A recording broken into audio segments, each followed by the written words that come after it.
Hey there, listener. Welcome to the Deep Share Podcast. I'm your host, Andy Rouse, and for the last couple of decades, I've slowly been opening my eyes to a very different world than the one I grew up hearing about. And the more conversations I have with interesting people, the more mystifying this world becomes. So without further ado, let's get deep. We've got science to celebrate! Demons bliss now! After what, baby? Come on! There is rebellion in the wind. It will be crushed. Everything I've said is true. It's real. Dinosaur fossils? God put those here to test our faith. A damn lie. I saw them with my own eye. Did IQs just drop sharply while I was away? We did illusions, man! None of it is true! I'm not insane. This is mass madness, you maniacs! In God's name, you people are the real thing! We are the illusion!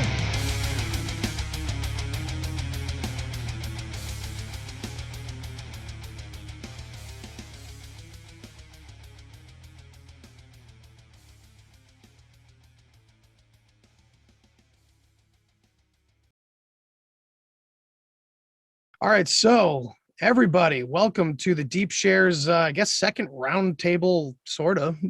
We're just going to be talking about aliens again. I have Dave Zed from Generation Zed Podcast here with me, and my good buddy Eric Stone. Hello. How you guys doing? Doing well, man. Thanks for having me. Appreciate it. Doing good, man. Thank you so much. As Eric just said, it's an honor to be here. Thank you. Thank you. It's an honor to have you guys here with me. It's good to catch up.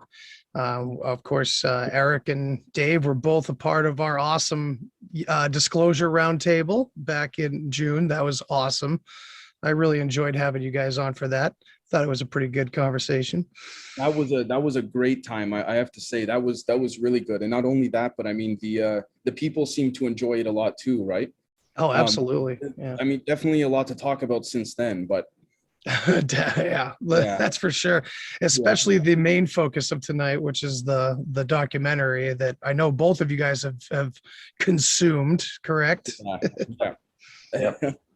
I mean, I can just start rambling, but I'd rather give Eric the floor respectfully. If you know, Eric's going to be cutting out early anyway. It's not early, but earlier probably. Then please, by all means, I'd like to say, moving forward in tonight's roundtable, that Eric, please, you take the floor first every time. Well, okay then, I will. So I saw Greer's documentary, and I watched it with like no context whatsoever of who this guy was. Shit. And I kind of tried to like consume it on like this level where I'm just gonna believe everything that he's saying and that it's true, and I'm not gonna like I'm gonna trust that this guy verified all of the shit that he's saying. Somehow in this documentary that seems to have come together really quickly and been put out, but I mean, clearly he knows his stuff. He was part of like that original press conference. They get into that in the documentary. I thought it was really, really interesting. It's crazy to me. So for anybody who hasn't seen the documentary, right? It's this guy who has this disclosure project, which is not based on this recent disclosure, but in 2001, he got together a lot of top people from across aerospace and the government, and they were all like, "Hey, aliens are real, and we're going to talk about it." And he has people who worked like directly with folks that were involved with the Manhattan Project, and they have a lot of like primary sources, right? And like they have talked to people who know things, right? Yeah. And some of these people are people who know things that follow this disclosure project. So this documentary is kind of about how there's this plan kind of, where what essentially amounts to, as far as I could tell, was that extraterrestrials are going to be positioned as a threat. And throughout history, we've been slowly working towards this place where they are considered a threat. And I thought that it was really, really interesting because really, a lot of it hinges upon Werner von Braun's quote to this lady, right? And where he tells her on his deathbed that there's going to be a very set progression of who the enemy is going to be into the future. And He goes through, it's going to be terrorists, and then it's going to be I forget exactly what the sequence was, right? But the very last. If I could jump in, post World War II, I believe the general structure was the threat of communism, then the threat of terrorism, then the threat of third world countries, and the last card was going to be the space card. Yeah, so in the documentary, they're identifying like North Korea as the third world country, 9/11 terrorism. So like we're following this progression, and the next one is going to be extraterrestrials, and it's again it hinges on this quote that this guy delivered to this woman on his deathbed. And I say this guy is like, he's not just some guy, like he's an actual very important figure in history, like outside of UFOs, like, he matters. Werner von Braun matters. Look him up if you don't know who he is. Yeah, I'm pretty sure most of the audience knows who that guy is. I would think so. I found it really, really interesting that they hinged a lot of stuff on this quote that it's like not really verifiable, but if again, I consumed this like just like it is verifiable, right? Like I'm gonna choose to believe these people because it's a hell of a lot more fun to believe them. That's true. And the way that this documentary like pieces this all together and provides evidence, like they said this is gonna happen and then this happened, and this person betrayed the cause, and how they're talking about Leslie Keane, how the media is being used to spin extraterrestrials as a threat, and how the media is being used, like the corporate media is being used to, kind of say, like stop trying to reach out, stop trying to communicate. I found it very, very fascinating. Honestly, I walked away from it kind of just like, I don't really know what to make of this, because if presented coherently, any series of facts about any topic that you're not super, super, super well versed in can just like, you walk away from it and you're just like, fuck, shit. Like, this is definitely what's happening right now. Because like, I don't know any better, but I think that it's very difficult for anybody to watch that documentary and like not walk away from it. Like, okay, maybe you don't want it. Maybe like you say some of it's bullshit, whatever. But like, you kind of can't say it's all bullshit, because at the end of the day, Andy, it's like you and I talk about, like the government is intentional, right? And media is intentional. Like they don't do things just because, and people don't just come forward to start talking about things just because. And disinformation is a real thing, and I think that the documentary makes a very, very compelling case for the fact that there's fuckery going on. And I think that you're kind of not paying attention if you don't think like that something like extraterrestrials is perfect to be positioned as an enemy. And I don't think you're paying attention if you don't realize that America like loves an enemy and needs an enemy, and we're also more divided than we have ever been, and we only become united around an enemy historically. So it's like everything this documentary talks about, like it all matches up, it all makes sense. Now I don't know how this manifests itself, like how because when someone decides like, okay, I'm going to go on to corporate media and state that aliens are not only real and not only are they here, but they are a threat. Like that's a pretty big corner to turn. So I'm interested to see like if that happens, how long does it take to get to that point? Because it's going to be gradual. They're going to slowly ratchet into that sort of thing. And by the time we get there, and we're in a position to unite against this common enemy, like, are we going to need to be united anymore? It seems like, if they have an agenda, they might want to accelerate their timeline. Or it's almost like, are they, it all seems inevitable. I mean, I talk about it a lot. sometimes things get censored, but if you want to get information, it is all available. You and I talk about this quite often. Yeah. So what is their end game? If it was basically what you're asking, right? How is this playing out, and how does this fit in? How does this disinformation fit in, or how does this story fit in, and how does it align so well to the truth at times? Dave, what do you think about all this so far? Well, I'll be honest with you. I think I agree fundamentally with everything Eric said. And I was actually before I start, I wanted to ask Eric, brother, from the perspective of someone trying to take that unbiased view, just curious, and I'll explain why I'm asking this specifically.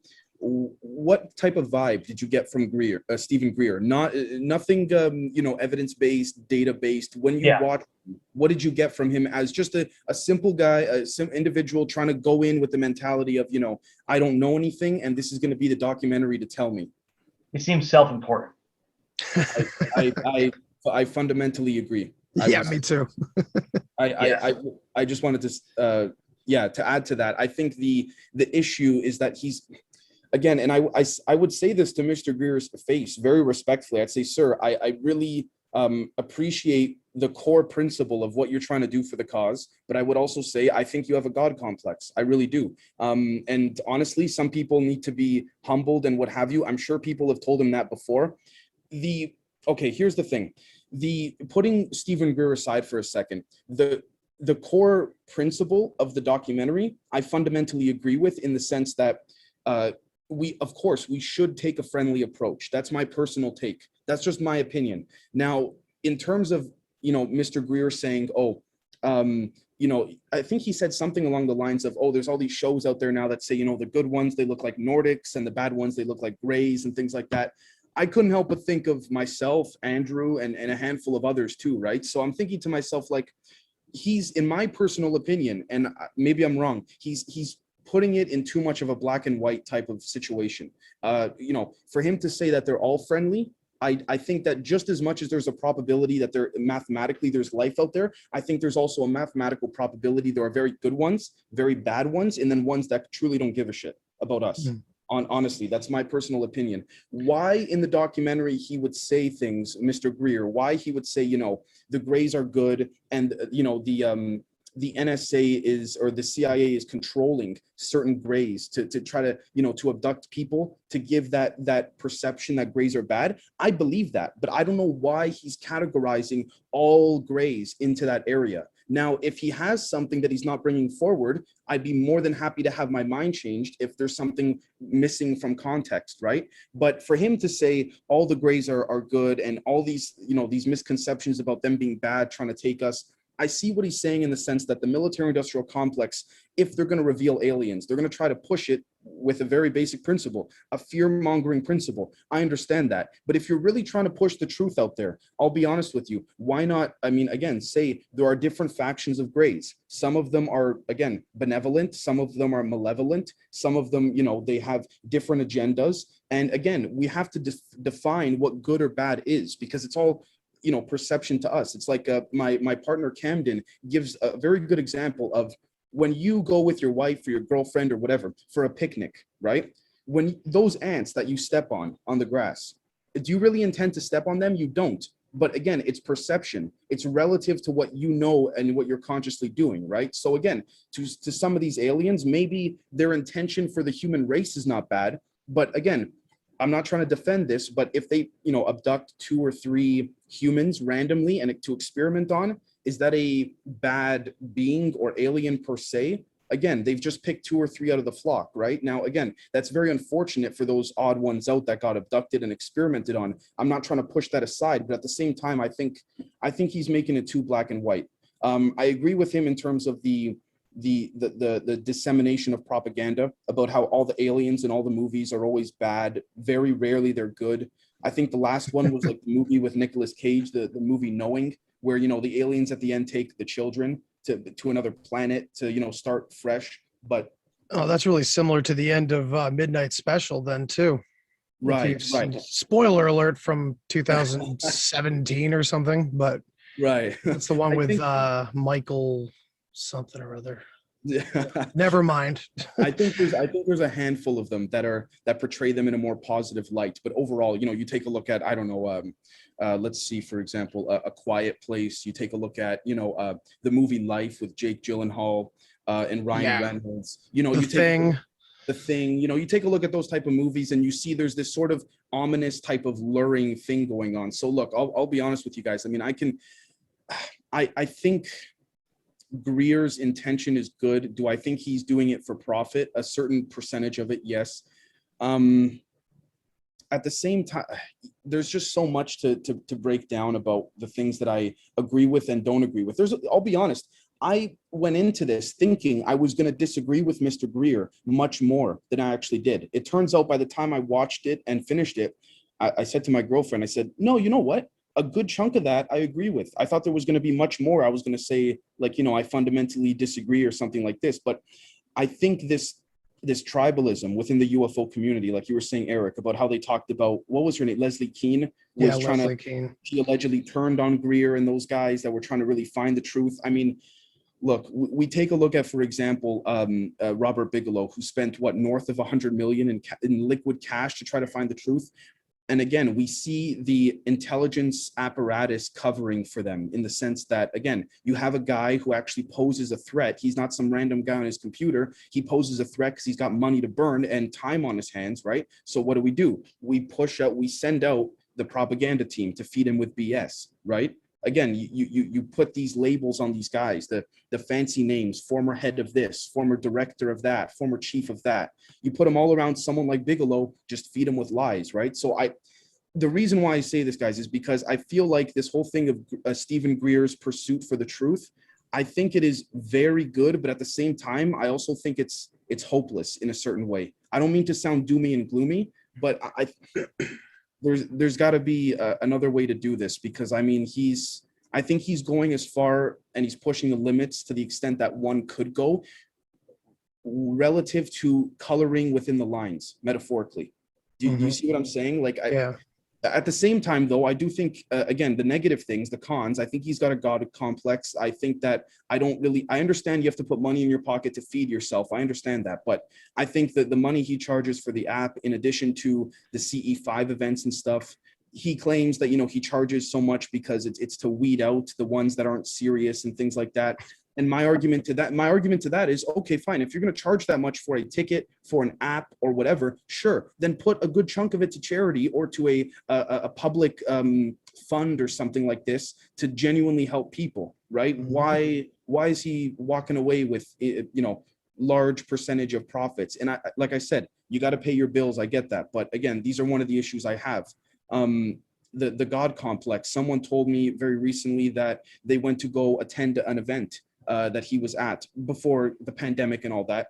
And it was a small gathering, and I think it was outside, and he had a microphone, and he had given it away. And then about 10 minutes later, he asked for the microphone back, and he got very upset that no one ran to him quick enough to give him the microphone. Apparently he threw like a big fit about it after. So again, now this is just word of mouth. I want to be as respectful as possible. Just to, quick recap before I finish my little rant here. I think that the core principle of his documentary was great, but I also think that he sugarcoated it in far too much of a black and white manner. Because I've researched and studied incidences of certain aliens looking just like us, doing terrible things. Now, yes, generally speaking, the ones that abduct, the aliens that abduct humans tend to look human, but could that be a ploy of the military-industrial complex using, holographic imagery? This is the problem. We had holographic imagery that could, well, at least according to Jacques Vallée and whatever documents he saw. And he claimed that one of them was a document that was kind of discovered during Watergate about showing up on Cuba. Yeah. And Jacques Vallée, just being a scientist, talking on that show in the 70s, saying that, this is the technology we have today. It's like we look back at the 70s, maybe not we, but in general, people look back at the 70s and they don't think that that's technology they had today at that point, So, I mean, it's kind of giving up the ghost right away a little bit right there that like things have, I mean, we had what was it, like a gigabyte processor in the 70s that no one wants to talk about, there's a lot of that kind of stuff, of course.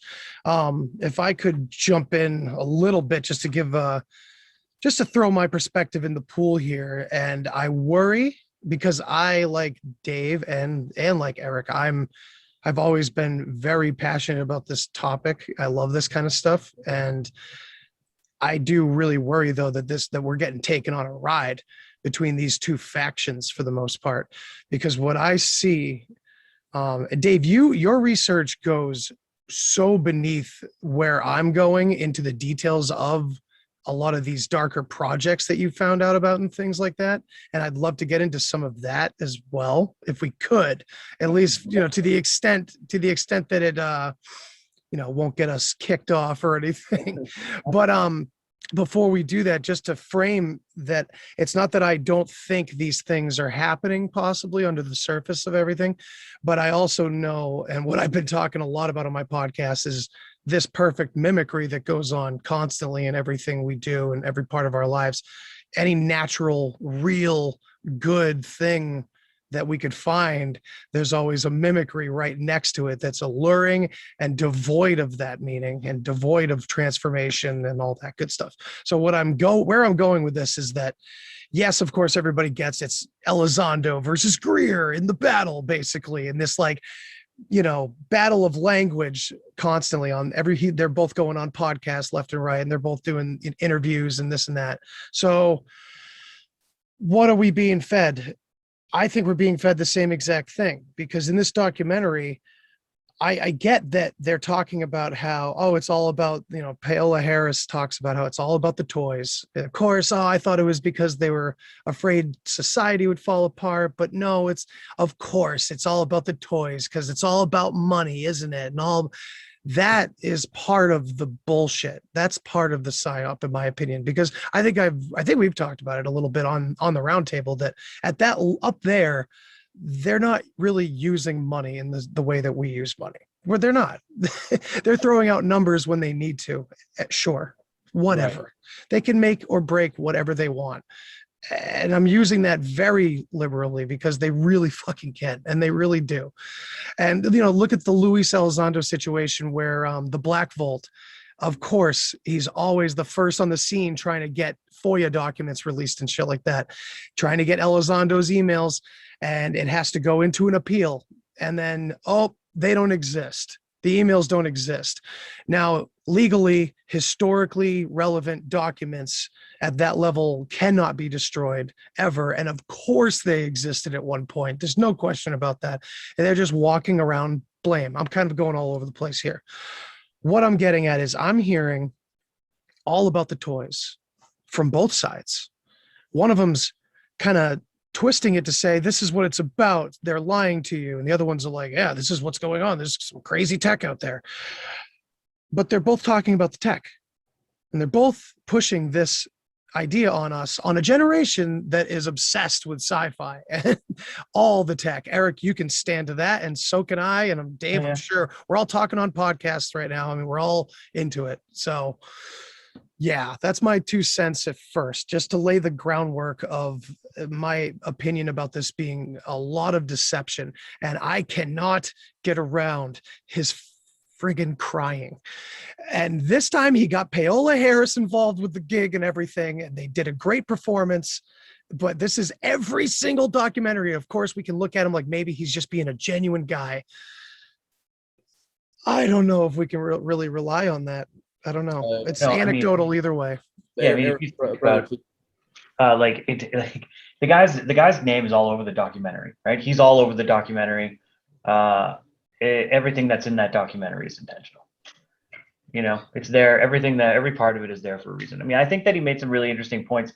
At one point he says, of course the aliens aren't here to hurt us. If they wanted to, they could have already. Like, why wouldn't they? So could the elites. Yeah, why wouldn't they have just done it? Or it's just like, so could the elites. Okay. Maybe we should trust them too.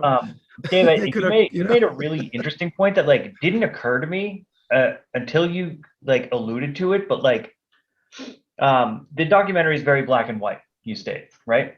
Yeah. And it's very interesting to me to consider the fact, and I don't think many consider the fact that like when we're talking about extraterrestrial life, there could be more than one kind, right? So when I think that most people, when they think about these sorts of things, there's like there is one alien civilization that has contacted us, when it's like there's really no reason to think that whatsoever.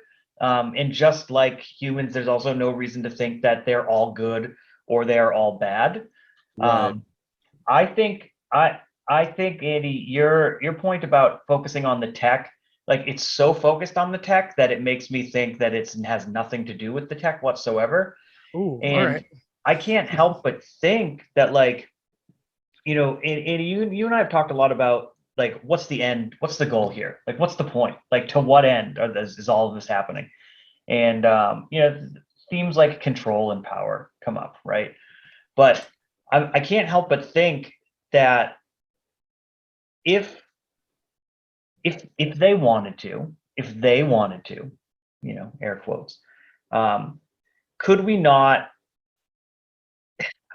What scenario could possibly be better to identify and turn neighbor against neighbor arbitrarily for whatever reason you wanted than coming forward and saying that there's alien life on Earth, they look just like us, we've known about it forever, and alien like I don't know. Oh man. I'm not saying that this is like that I think that, but like it certainly does fit in pretty well, I think, with like if we're going to talk like big grandiose like motivations and fear and power dynamics. It's like I don't know, I'm stretching for a reason why this is all coming out right now.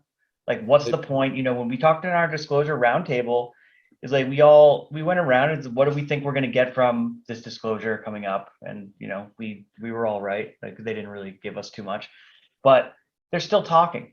It's still happening right now. And like I gotta ask why. Like what is their end game? And we don't really know. So I feel like everything is on the table. Well, I will say, from my perspective, well, first of all, hi Camden, welcome to the show. What's up? Yeah. Camden, brother, you came in at the right time. We were just starting to hit it off. I kind of gave my little rant that you have probably heard a million times over, so it's good that you missed that.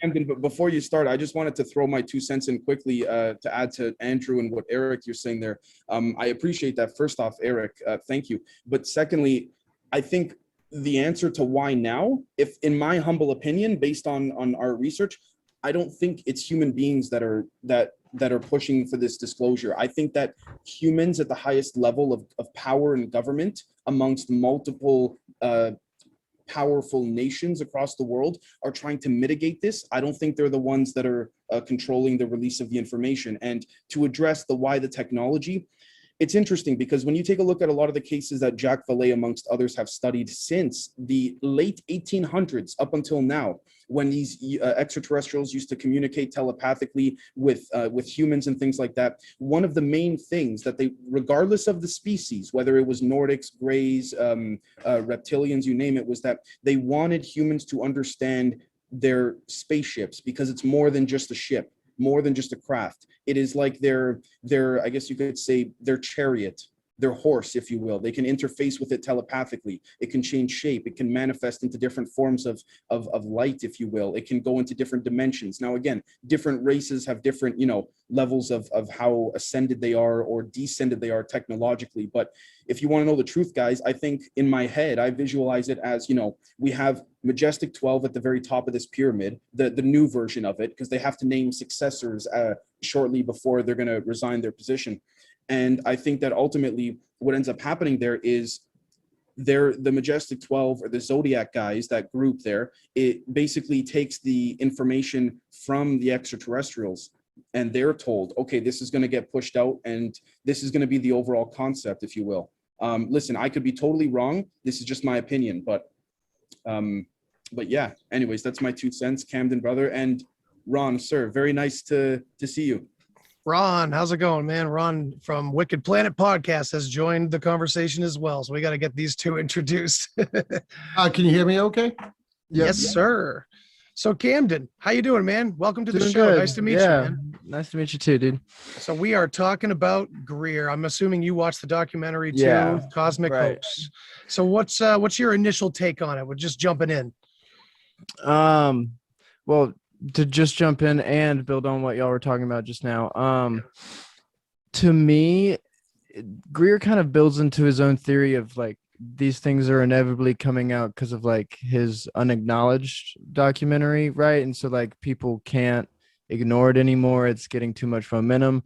I kind of don't necessarily agree with that. More take it to where Dave was going, like the aliens, the ETs, the EBEs, whatever you want to call them, are pushing for this, and they're making it unignorable, I guess is really how you could say it. And because it's unignorable, then these governments have to kind of release the information that they do have, because they would rather just, like Greer made great points, they would rather just figure out how to incorporate the technology they get, backwards engineer it, and then put it into companies they can make money off of, put stocks in, and keep their money game going. So they would rather do that. But because this is so unavoidably like, here it is, like there's so much going on that they kind of can't. So now they've taken this approach of, we don't know what they are. I have no idea. This is scary. So that's kind of where I'm at. I think you're muted. Yeah. Totally am. Yeah, I was saying just laying out that mimicry for us that I was saying in the beginning. Ron, how you doing, man? Sorry. No sorry. Hey, sorry. First off, sorry guys, I'm late. Show went a little longer tonight than I thought. And do I sound okay, Andy? Hell yeah. Sound okay, cool. Crisp and clear, man. Yeah, so I'm doing good. I was really excited to get on here and meet these guys. I watched Dave and Camden on show the other night. I believe you guys were on Legit Bat. With my buddies Joe and Jen. Yeah. Thank you so much. Oh wait, no, I saw you in the what chat comments, whatever it is. Yeah, I think no, totally, yeah. Yeah, I'm really close with those guys over there. And when I saw that you were going to be on, I said, I definitely got to check this out. So my show, The Wicked Planet, when we record on Wednesday night, went a little late. So I apologize for being late, but I'm here. No worries, man. No worries. Glad to have you. Yeah. So you watched the documentary recently as well, Cosmic Hoax. What's your initial take on it? My take on the Cosmic Hoax. Okay. So I've watched several of the Dr. Greer movies, like the Unacknowledged, the Close Encounters of the Fifth Kind, and also the Cosmic Hoax, right? I'm a big fan of Dr. Greer's, and I know that he gets a lot of flack. And now the UFO community is kind of splitting off, right? We kind of talked about that before. And it's splitting off to either you subscribe to the Dr. Greer version, or you subscribe to the Lou Elizondo, Tom DeLonge, Bob Bigelow side, right? Where they're vilifying everything like okay, so these UAPs and these extraterrestrials, right? These are a danger. These are a danger to us. They're malevolent. Sorry about the pronunciation there, but you guys know what I meant, right? So they're here to harm us. So this is why we need Space Force. This is why we need space weapons. This is why we need to be ready to combat them. Then you have the Dr. Stephen Greer side of the story, which is like, these extraterrestrials are not a danger to us, like, period. Right. There's never been, according to Dr. Greer, there's never been a case where an extraterrestrial came down and harmed a human being. Right. In his whole CE5 events, jury's still out on those. I will admit I downloaded the app and I'm going to give it a try. I know it takes some work to make that happen, but I was willing to spend the $10 to give it a try. Right. So I kind of believe Dr. Greer more so. I think he's more sincere about it. He's not coming out and saying that they're a problem where everybody on the other side of the camp is. So I guess that's kind of my feeling on the whole thing with the Cosmic Hoax, is what they're talking about is that the whole thing is a hoax, right now. And now he's not saying that the UFOs or the UAPs that they're calling it now, like I'm an old dude. It's been UFOs for 45 years. It's going to continue to be UFOs to me. I don't view them as a threat, because if they were going to be a threat, it seems to me they would have been a threat a long time ago. So this is kind of reel me in, guys, if I'm being too paranoid. But so that's kind of, I keep hearing that lately, and I heard it from the documentary multiple times from multiple people saying that that's kind of the philosophy you can get behind. But what worries me is we could say that about, the U.S. military or like the UN or something like that. Like some horrible first world mega force could easily have wiped us out in this way or that way. And who knows, maybe they have if we get into Tartaria or something, So just jump in very, very quickly, more specific. Sorry, brother, just to address Ron and Camden. Before you guys came in, basically, I touched on the fact that in my humble opinion, I believe that certainly, I believe Mr. Greer, the principle of the message is there. I believe that he has far less, I guess you could say, metaphorical strings than Lou Elizondo does. I think with Mr. Elizondo, he wants to say more, but he really can't. That not just because of the NDA, but also because I really think he fears for the safety of his family and what have you. But my main concern, guys, was that I felt as though, and please tell me if you have a different view, Mr. Greer was painting it far too black and white. Do I think that we should take a friendly approach? Absolutely, absolutely. At the same time, though, I do think that there are certain species here that do not have our best intentions in mind. However, I think something or someone or a multitude of species have been protecting us, if you will. So I took issue more so with the documentary about how Mr. Greer painted it as a more of a black and white, yes or no. They're all good, they're all bad. That was sort of the feeling I got from it. Now, again, that's just me, right? I could be wrong. The only thing, though, that I took issue with was why couldn't Dr. Greer say, okay, there's different factions of them, if you will. Not all the Greys are bad. Not all the Greys are good. Some are just, malevolent. Some are benevolent. You name it, right? So again, just wanted to touch on that and get your guys, Ron, sir, your take on that. Yeah, just like humans, right? You got good humans, you got bad humans, right? So, so we've been, and so it's no different, right? And in my view, like we're descended from the extraterrestrials. I'm a pretty firm believer in that. I've done a lot of research on this. Like I'm almost 60 years old. I've been into this stuff a long time, and so yeah, I do agree with you, Dave, that Greer does take kind of a black and white approach to it. I'm more of a gray area guy.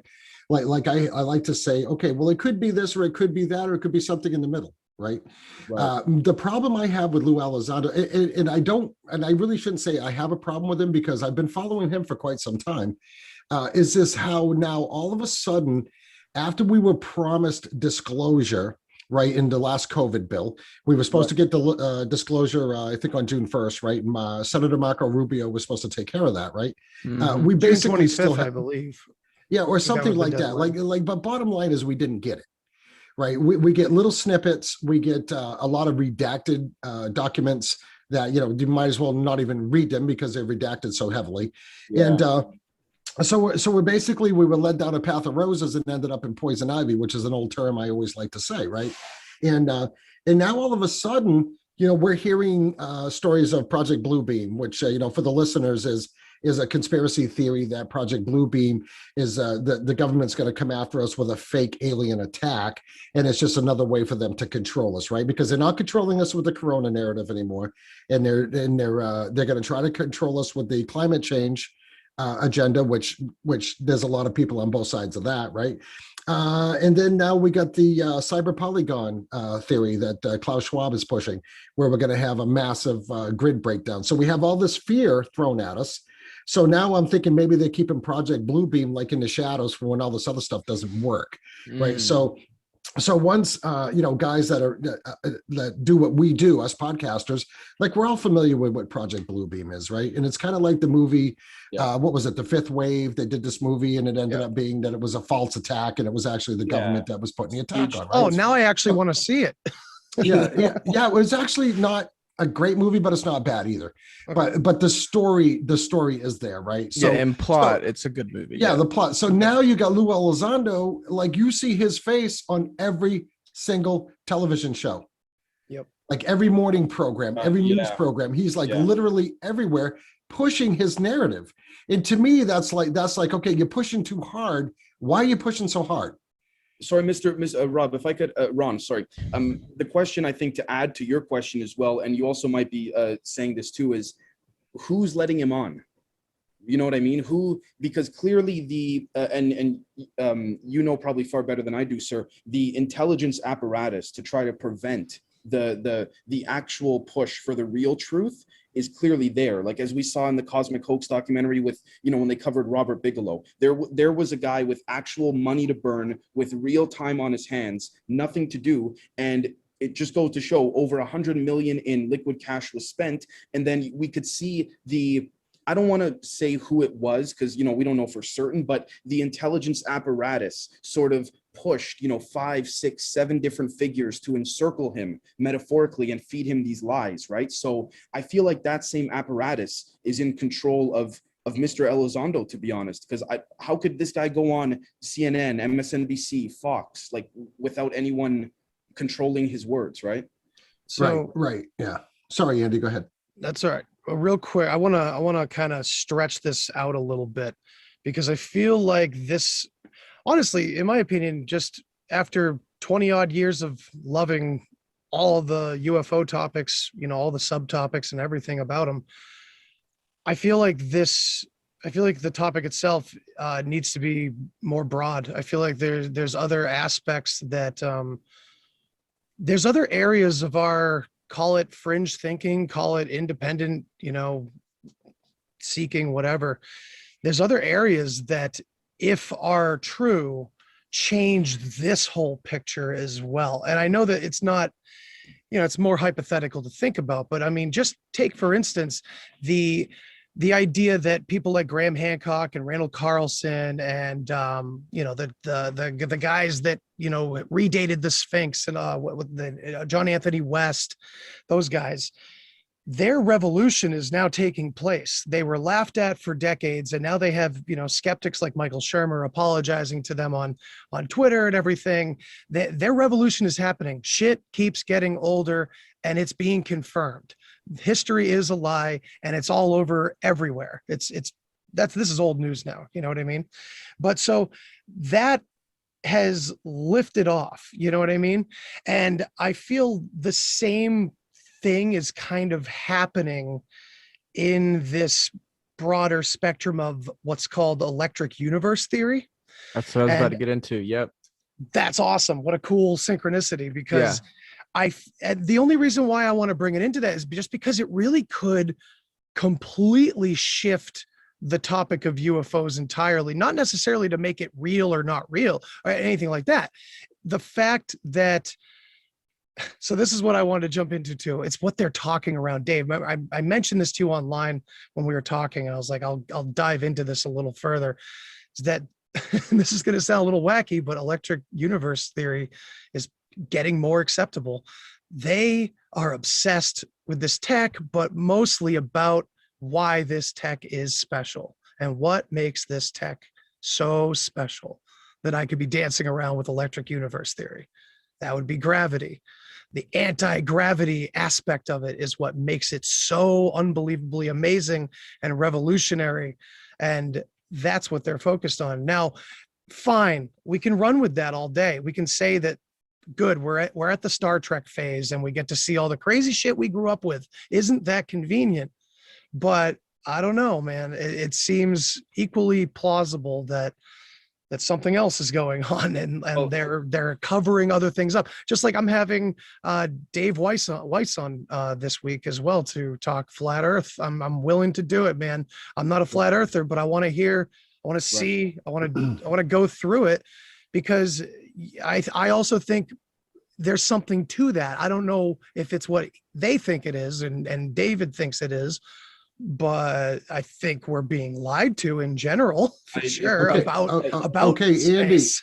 Andy, listen, just to throw that wild shit into the pot here. When you talk to David Weiss, right? Like, because I'm agnostic on that whole deal, right? Mm-hmm. But I find myself reading about it more. I find myself studying about it more, because it's just like anything. Like, what kind of a conspiracy theorist or podcaster that's in the conspiracy game would I be if I didn't look into it? Right. If I was just oh yeah, no, that's crazy. Okay. So I was a guest host on The Dangerous World one night, and we had David on, and he lays out a pretty compelling story. Right. He has his own app that you really got to check out. It's really cool. And it shows how everything works. Now, I'm not saying I believe in flat earth, but I'm not saying I don't believe in it either, because after exposing, and after all these lies have been exposed, and just what you said, Andy, everything that we've been told in history, and everything that, the Sphinx is dated to this, the pyramids are dated to that, the Mayan temples are dated to this. We're all finding out that this stuff is much older, even to bring up the theory of Tartaria, right? So we're learning all this stuff. So really, at this point, like, nothing is off the table for me. Like I'm an open-minded person. So you will have a really interesting discussion with Mr. Weiss. Yeah. I just wanted to say very quickly to add to, again, what you were saying, Ron, as well as Andy, with regards to the electric universe theory. It's interesting because I don't know if you guys, I think most of you probably know about Uri Geller. I believe that's how you say his name. Yuri Geller. Yuri Geller. Or Uri, I'm not sure. Right. He's the Israeli, I guess you could say, psychic. He can allegedly bend, forks and spoons with his mind, things like that. Anyways, he recently came out, I think publicly last week, saying that he was summoned by Wernher von Braun back in the day to go to a classified NASA facility underground. And everyone dismissed it, yada, yada, yada. And then he provided images of him with Wernher von Braun on this facility. So then all of a sudden, Shit. Yes. So then, and I have the photographs as well. You could see Wernher von Braun in his later years, a little bit older. But anyways, the point is that he claimed he was shown a metallurgy, if you will, which again seems to be the constant thing. They shoot down. Jacques Vallée's mentioned it. The army has shot down pieces of UFO before. This is not really, again, they'll never admit it, but it's pretty damn obvious at this point. But what stuck out to me was that Uri Geller said last week, I believe the article was in The Guardian, if I'm not mistaken, that Wernher von Braun told him, held up a piece of the metallurgy and said, Yuri, I need you to help me figure out what this is, because the metallurgy it feels like it's alive and breathing. Now, I don't know to what extent this could be elements from another dimension, if this is an extremely advanced version of what we would perceive to be nanotech, I'm not sure. But I think, again, it ties in with the electric universe theory in the sense that when people get abducted, some people have said they've been able to actually not be abducted by mentally telling these aliens, you cannot abduct me. Now, I find parallels in that with regards to the paranormal side of things, right? When demons and spirits, for those that believe in it, try to take over one's body, you tell that spirit, demon, or energy, you cannot take over me, or things like this. I find parallels there. So clearly, again, as you were saying, Ron, as well, I think people are looking at things as, paranormal, flat earth, UFO, this and that. We got to look at it synergetically. And at the same time, we got to take a step back and say, this holographic technology, they have technology where, the inside of their craft is larger in terms of like actual square footage than what you see on the outside. That's pocket dimensions. That's using pseudoscientific electromagnetic, what's the term? What was it?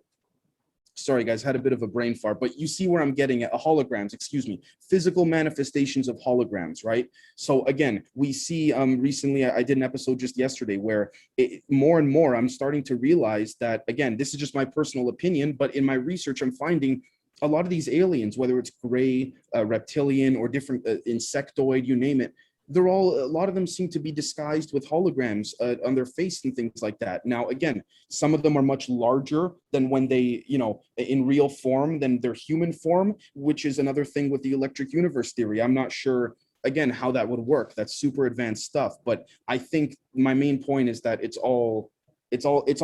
has to be put together, not because we want it to be, but because it simply is, if you will. But again, I could be wrong.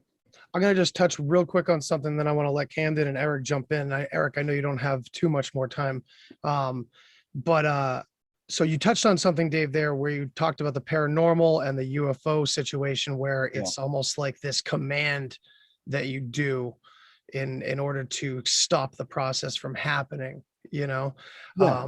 So that's not just my work as well. That's Jacques Vallée's work. Oh, yes, absolutely. It's a good thing to talk about. And what it reminds me of is everything I've learned from Eastern mysticism, and also what you would call the New Age, where it's manifestation and affirmations. I mean, people might call it, you could even look into sigil magic in a sense, in the way thy will be done. Like this whole thing is, again, talking about that synergistic need for a holistic view of this whole problem. That's why I think it's so convoluted, because I think I said it on the roundtable too.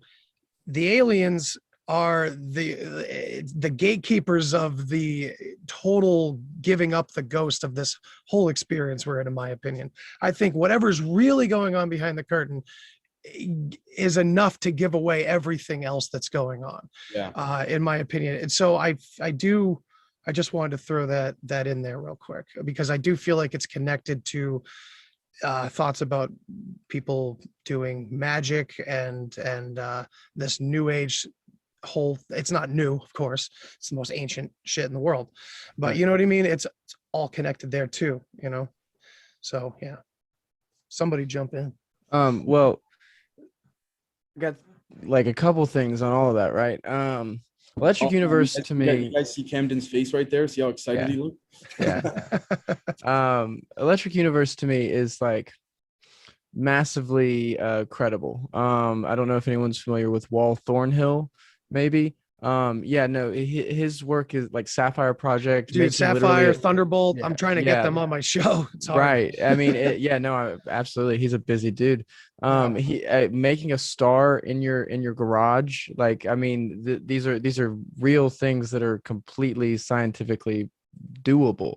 Another really good way to get into Electric Universe is Ari Oslin, Paradigm Threat.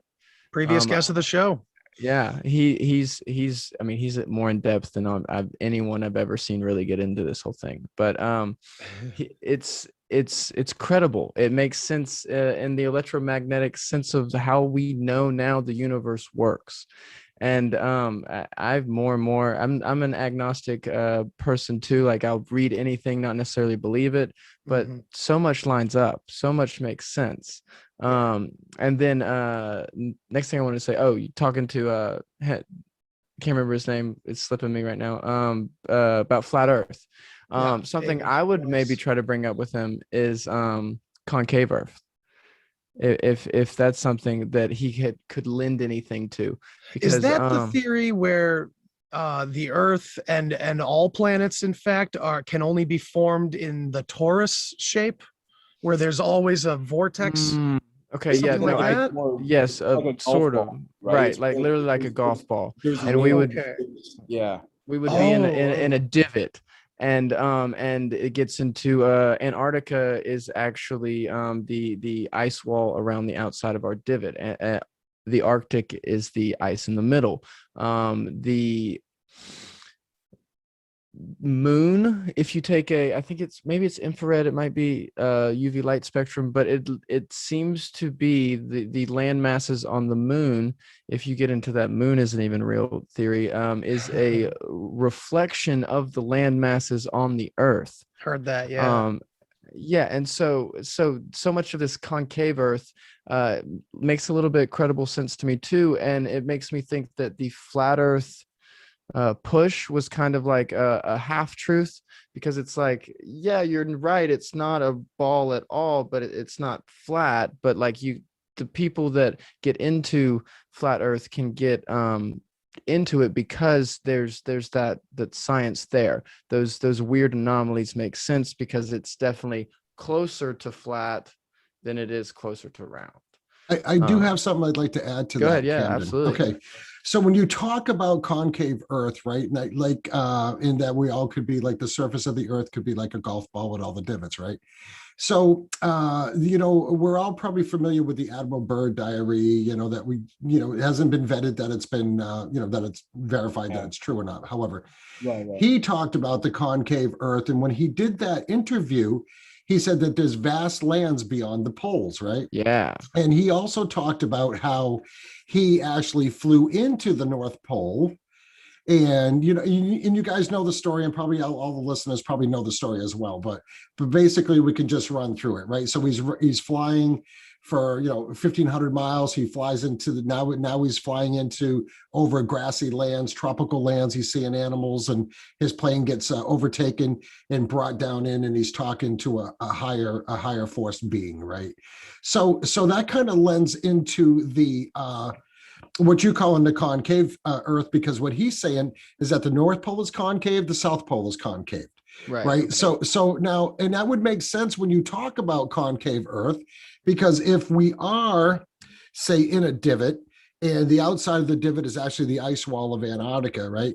That would also make it plausible that these lands, these vast lands beyond the poles that Admiral Byrd speaks about, could be lands in another divot, right? Does that make sense? I mean, yes, exactly. I mean, that kind of adds to that theory. So when Andy has David Weiss on, he's going to have to discuss that with him. I'm sorry, David, go ahead.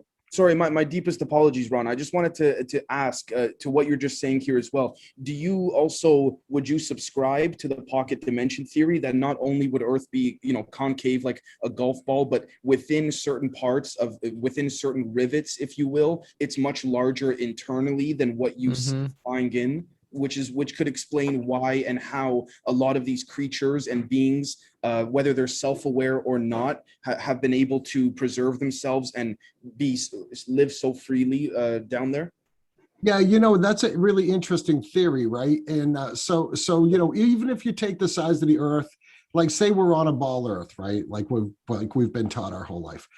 If you take that mass, that area, and you go inside of that, that's actually more room than the surface of the Earth. Absolutely. Right? Because you have the outer surface of the inside of the Earth, plus you have the whole inside of the Earth. Now, I'm not saying that the whole Earth is hollow, and I'm a big hollow Earth guy. Like, it's a great subject. I love that subject. I read about it. And it's almost like, and I even asked David Weiss this once on when we had him on the show, that if you believe in flat Earth, can you believe in hollow Earth?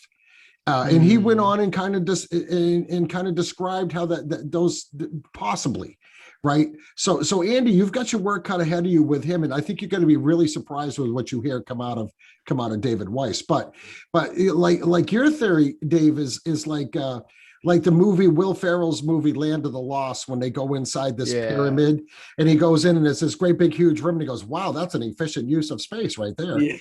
Right. So that's kind of what you're talking about, right? Like, so we have an object that's say 100 square feet on the outside, but it's like 500 square feet on the inside. Exactly. Yeah, it's very interesting. Exactly. So Eric, what you got to add after you want to jump into the deep end? The water's Eric's been awful quiet. Yeah, I mean, I've been quiet because I don't know what the fuck you guys are talking about.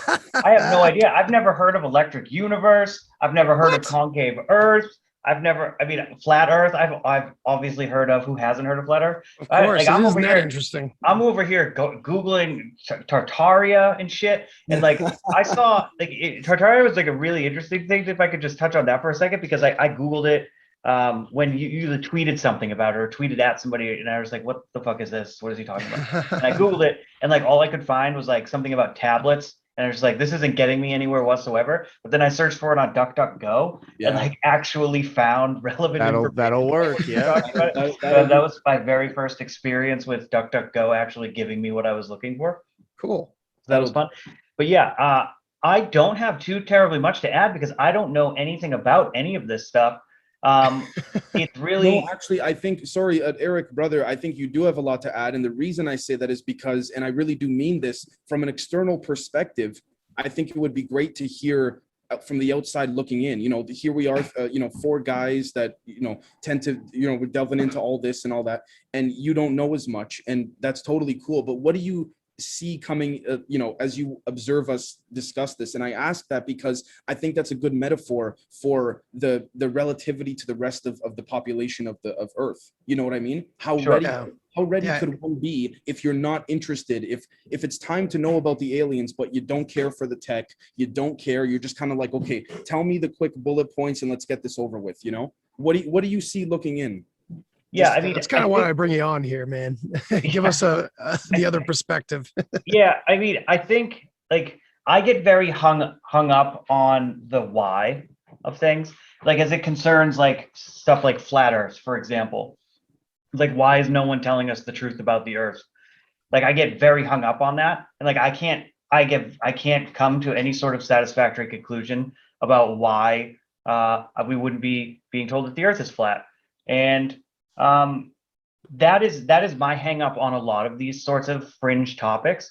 It's just like I don't get like big picture why anyone would care enough to have such a massive coordinated effort to get people to believe one thing when there's an alternate reality. Now, I think that it's real, like when it comes to extraterrestrials, that is kind of like, it's fun to talk about and it's interesting, and people, we fantasize about like what's it like on other planets, like how advanced could we get, like how could it make our lives so much easier. So I think that it resonates a little bit more with folks, whereas like Andy, you and I were talking a bit about like the moon, like almost like phase shifting, like the line that goes over the moon. Lunar wave, yeah, the lunar wave. Like we were talking about that thing, and like that was very interesting. And it's like, I don't know, I find it very, very fascinating, this world that y'all live in, where like there's so much information about so much stuff that like for me it's a little bit overwhelming. Like I can only take a little bit at a time. But like I think that it's like one of the few places where people are still actually asking questions. Like I certainly am not one of those people that think it's like you like dismiss these things and never, like I don't have time to think about it. Like what's the point? Like for sure, no. I love to be presented with evidence and like trying to pick it apart and like find faults and arguments. Like that's a lot of fun for me. Eric, brother, if I could ask very quickly, is there a particular element of any of this that genuinely frightens you? And I ask that because, again, like you were just saying right now, no disrespect to yourself, but us, Ron, Andy, we jump in and we just jump right into the documents, the this, the that, and we talk about it like this, blah blah blah. Is there any part of it from the outside looking in that scares you, like genuinely? Because there's certain things that frighten me. Totally honest, but yeah. I mean, I candidly, no, not really. But that is only because I place myself as like super insignificant in the grand scheme. So like I don't feel like I personally have anything to fear. That being said, I think that it is very, the coordinated efforts that governments can take to get people to believe whatever they want, propaganda campaigns, CIA's financing cartels, all of these sorts of things that like at one point people were like, the CIA doesn't finance the cartel, but it's like the CIA financed the cartel, like these sorts of things, and how those, like if you extrapolate on that and you think of the capabilities of what a coordinated machine such as a government could do, if you start to go down that road, I think that you very quickly find something that you should fear for humanity at large. But I think that on a person-to-person basis, we're all so insignificant that we don't really have anything to fear until you find that piece of information and those documents and start having those conversations, which I am not having. So I don't really have to think about it, where like if I was as educated as you all are on some of the stuff that you've been talking about, Like I might be a little bit sketched out if I stumbled upon something that nobody was talking about that like really clicked for me and really made sense. And it's just like, and had to start asking, like, why isn't anybody talking about this? And then I was the one that was talking about it. I'd probably be a little bit scared. That would be scary to me, I think.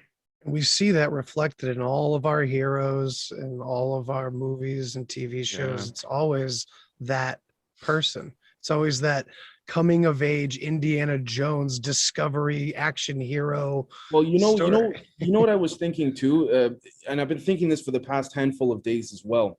In the grand scheme of things, assuming that these extraterrestrials, regardless of which species, race, you name it, if they've introduced themselves to humanity at multiple times, at different times, assuming there's been multiple resets, if you want to call them resets, if you will. In the grand scheme of things, this whole 70 to 80 year time frame let's just start with Roswell. We could argue it's been way before that, but relative to modern history, it's not really long term in the grand scheme of it all, right? Now, the other thing I wanted to mention very quickly as well, and I brought this up on my show a little while ago too, regarding cosmic hoax. One thing I forgot to say earlier was with Stephen Greer specifically. He had, how he said, they're all good intention, they're goodwill and things like that. What do we make of the scriptures and writings of many thousands of years ago of 8 sky gods, as they're called, coming down from above and ruling over different quadrants of what we now know to be Egypt, right? I'm not saying we should apply that mentality to how we view aliens now or how we may view them. What I'm saying though is that clearly there's been some type of hierarchical, I guess you could say, dominatrix event at some point, right? See, I would jump in there and just from my perspective, which is way out in psychedelica land, where like I've had experiences where this entire physical existence comes into severe questioning, and the story I tell myself in my head and all that kind of stuff. I don't know how many voices on here might agree there or oh no, I'm right there with you. Right there. Cool. With you. So because of that, that's why I'm open to talking about flat earth with someone. I'm willing to look at all the stuff about hollow earth and the idea that space isn't what it seems, because shit, my inner world wasn't what it seemed. Right. And you know what I mean? It was a prank I was playing on myself, for Christ's sake. So as above, so below, because we haven't really, busted into that area of thinking, the hermetics and the ancient stuff, but honestly, it all plays into that. And, there's plenty of versions of those ancient gods that go, that follow the path, like the Sumerian kings list, right? Yeah. It's pretty intense. And we've seen it on Ancient Aliens and other documentaries. I have watched countless. I'm surprised I don't have like a basketball jersey with Enki on it or something, because I got or Sukalos. Hey, I don't mean to interrupt. Wait, real quick. Just let me finish this one part, because I got really sucked into all that and I'm totally into it, and it could be the mimicry again, but there's other ways of describing all those things, like the Sumerian kings list. People have mapped it out on like a frequency scale and shit like that, and they've gone into, and when you go into that area, then you start talking about all like the crazy new science data that's actually happening. That seems really woo-woo, but it's all involving energy and geometry in the world and all that kind of stuff. So what do you think of that? Yeah, go ahead. Super quick to let Ron jump in. This is, again, what you're saying, Andy. This is all the stuff that I think all of you guys will agree that the institutions we've normally respected are not confirming nor denying. So again, it's they put a lot of it in plain sight as well. Right. It's sort of like that scene before I hand it off to Ron. It's like that scene in the Netflix series Unabomber. Again, we can argue about how accurate that was. The point is this: he's looking at a whiteboard. The guy trying to find Ted Kaczynski. He's looking at a whiteboard, and he takes a step back and he goes, "Holy shit!" He goes, "We've been looking, the FBI. We've been looking for the things that are there. what about if the evidence is the non-evidence, the things that are not there? So he then turns it into a visual on the whiteboard. And I think it's a great depiction of that, right? Okay, let's write down the things we know about. And I think we could apply that here too. What are the things that are not the things we don't know about that we could just make up, but what are the holes that are not being filled? You know what I mean? What are the holes? But anyways, and that's a good way. That's a good, like, I'm a little bit of an amateur detective myself. Me and my brother, we actually on the side, we work on cold cases. Cool. We've got some famous cold cases up here in New Hampshire where I'm at. But anyways, I just wanted to touch on something that, Dave, that you had mentioned about Cosmic Hoax, the movie, because that's kind of what we're talking about tonight.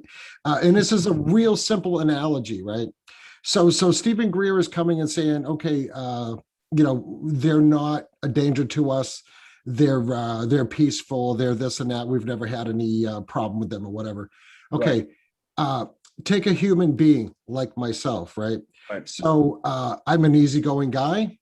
I can sit and discuss things with you. I can try to have a rational discussion with an irrational person.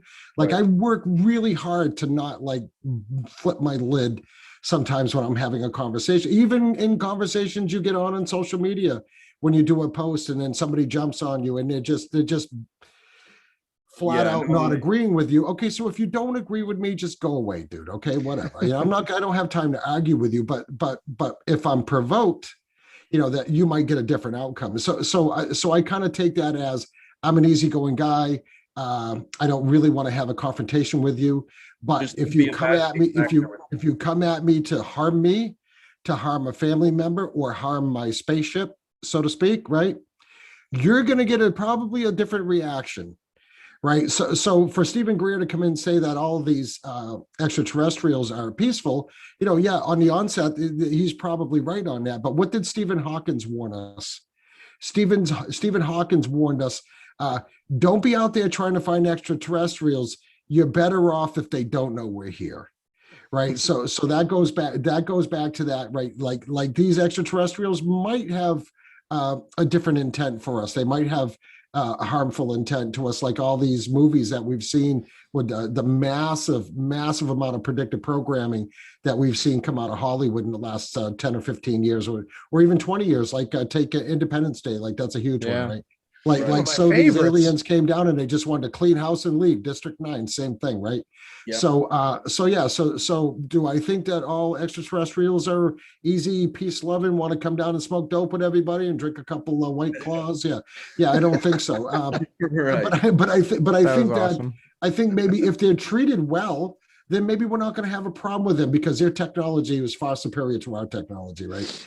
Even though we believe that some of this technology that we're seeing now, and this goes back to Werner von Braun on his deathbed saying, listen, they're going to come at you with an alien attack. Don't believe it. That's all our stuff. Oh, I 100% agree. I was going to say very quickly, it's sort of like you were saying, Ron, I do fundamentally agree with you in the sense that regardless of their agenda, whether it's, people say, how come if they wanted to invade, they would have done it by now. We could discuss, because what we do affects them. Ultimately, it's not that simple, different timelines because of the way they perceive time is differently and things like that. But ultimately, I fundamentally agree with you, Ron, in the sense that, yes, exactly.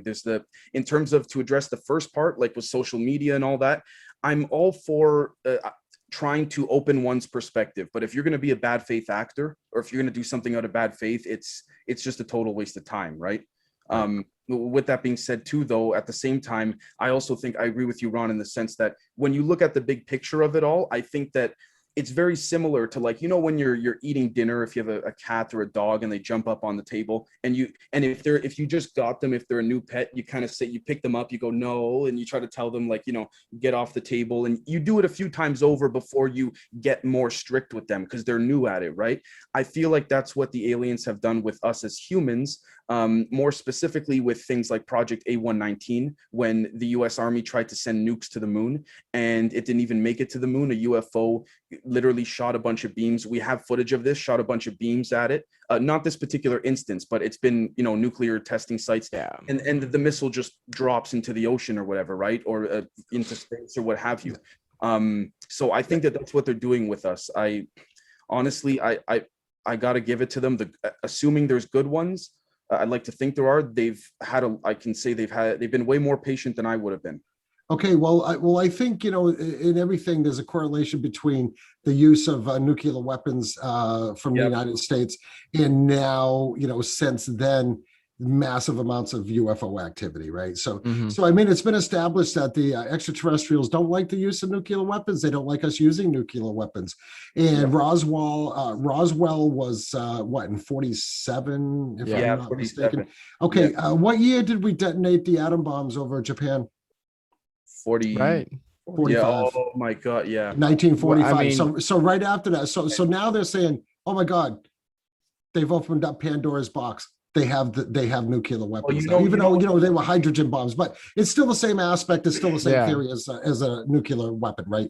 So now, oh boy, okay, we got to go shut this down like right now. We got to go down there because where are these UFOs showing up? Where's Roswell? Yeah. Roswell is near Los Alamos, right? Yeah. That's where they built the atomic bombs. Right. So we've got lots of accounts where they've flown over and shut down missile systems. They've shut down missile silos. They've shut down all kinds of stuff. Like what you said, Dave, how they shot that nuclear missile right out of the sky. And I've actually seen more than one video of similar events. Right. So we've established, like you say, we're going to put this up on a whiteboard. What do we know? Yeah. Like we know that their flying capability far superior to ours. We know that they don't like nuclear weapons and they don't like the use of nuclear weapons. And that's why now there's a lot of theories where people say, listen, you never have to worry about having a nuclear war or assured mutual destruction on this earth because the extraterrestrials are not going to allow that to happen. If I could just jump in real quick, I can't help but wonder if we would run a double-blind test. Or maybe not double blind. I don't know what the term is. Maybe just single blind, and literally lobbing missiles at each other. No, have everybody in one of our nuclear facilities completely unaware of the op that was about to be run on them by tech that we have either re-engineered or found ourselves, whatever, as a UFO coming to deactivate the nuclear facility. Like we would totally do that to our own soldiers. I think, you know what I mean? I think because of the compartmentalization, I think currently that's the case. I mean, yeah, maybe. Very quickly, to reference Cosmic Hoax and what Ron was saying, if we take a look at in that documentary, A Witness, when he was 9 years old, if I'm not mistaken. Yeah, literally a month after our first test, right? Right, a month after the first test. This guy was 9 years old, if you guys remember this part of the documentary, and he said that he was with his friend. A UFO crashed. Because they were so young, they ran to it because they were going to try to help these aliens.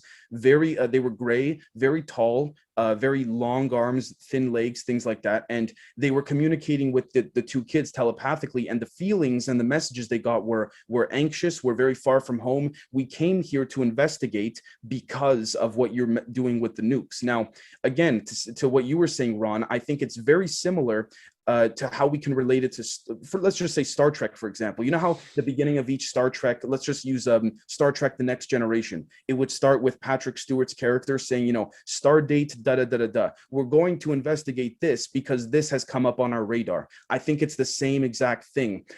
With that being said, though, I do think that when we split the atom and we launch a nuke at any time, at any place, I truly do believe, part of my English, it fucks with other dimensions way more than this one. Yeah.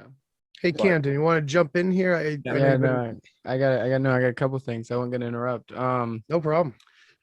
So straight away on nukes, I do think they shake everything way more than just our ground, right? They've got to have a cosmic if you split an atom, matter is neither created nor destroyed. Does that, if you split this atom over here somewhere else in the galaxy, it's paired atom symbiotically, whatever, does that do some expanding growth? You know what I mean? Like, do things change because we're splitting atoms here somewhere else? And it's very possible for them to show up immediately upon these nuclear tests. Even they were in the doc. They were screaming. They were in pain not because they even had crashed, so to speak, but because maybe they crashed because of the nearness to the atom bomb test, right? It's aftershock, it's after wave, even not just chemically and stuff, but like energetically. It really interesting to think about. So it kind of messed with their aircraft, right? Is what you're thinking, right? Yeah. Absolutely, yeah. So because we don't know if radiation or splitting the atom, I mean, we don't know if that even messes with the parallel universe thing. We don't know if that causes things like the whole theory of what CERN did, right? The whole theory that CERN they discovered the God particle, and the world ended in 2012, and ever since then we've been shifted to a different parallel universe, right? Is that why it's just nostalgia after nostalgia now? It's right. Just yeah. No one can think of anything new. Look at the increase in the Mandela effect. I mean, I see it myself. I'm 57 years old, and I'm looking at stuff now that I know for a fact was not like that 25 or 30 years right ago. So that sounds like Tartaria, doesn't it?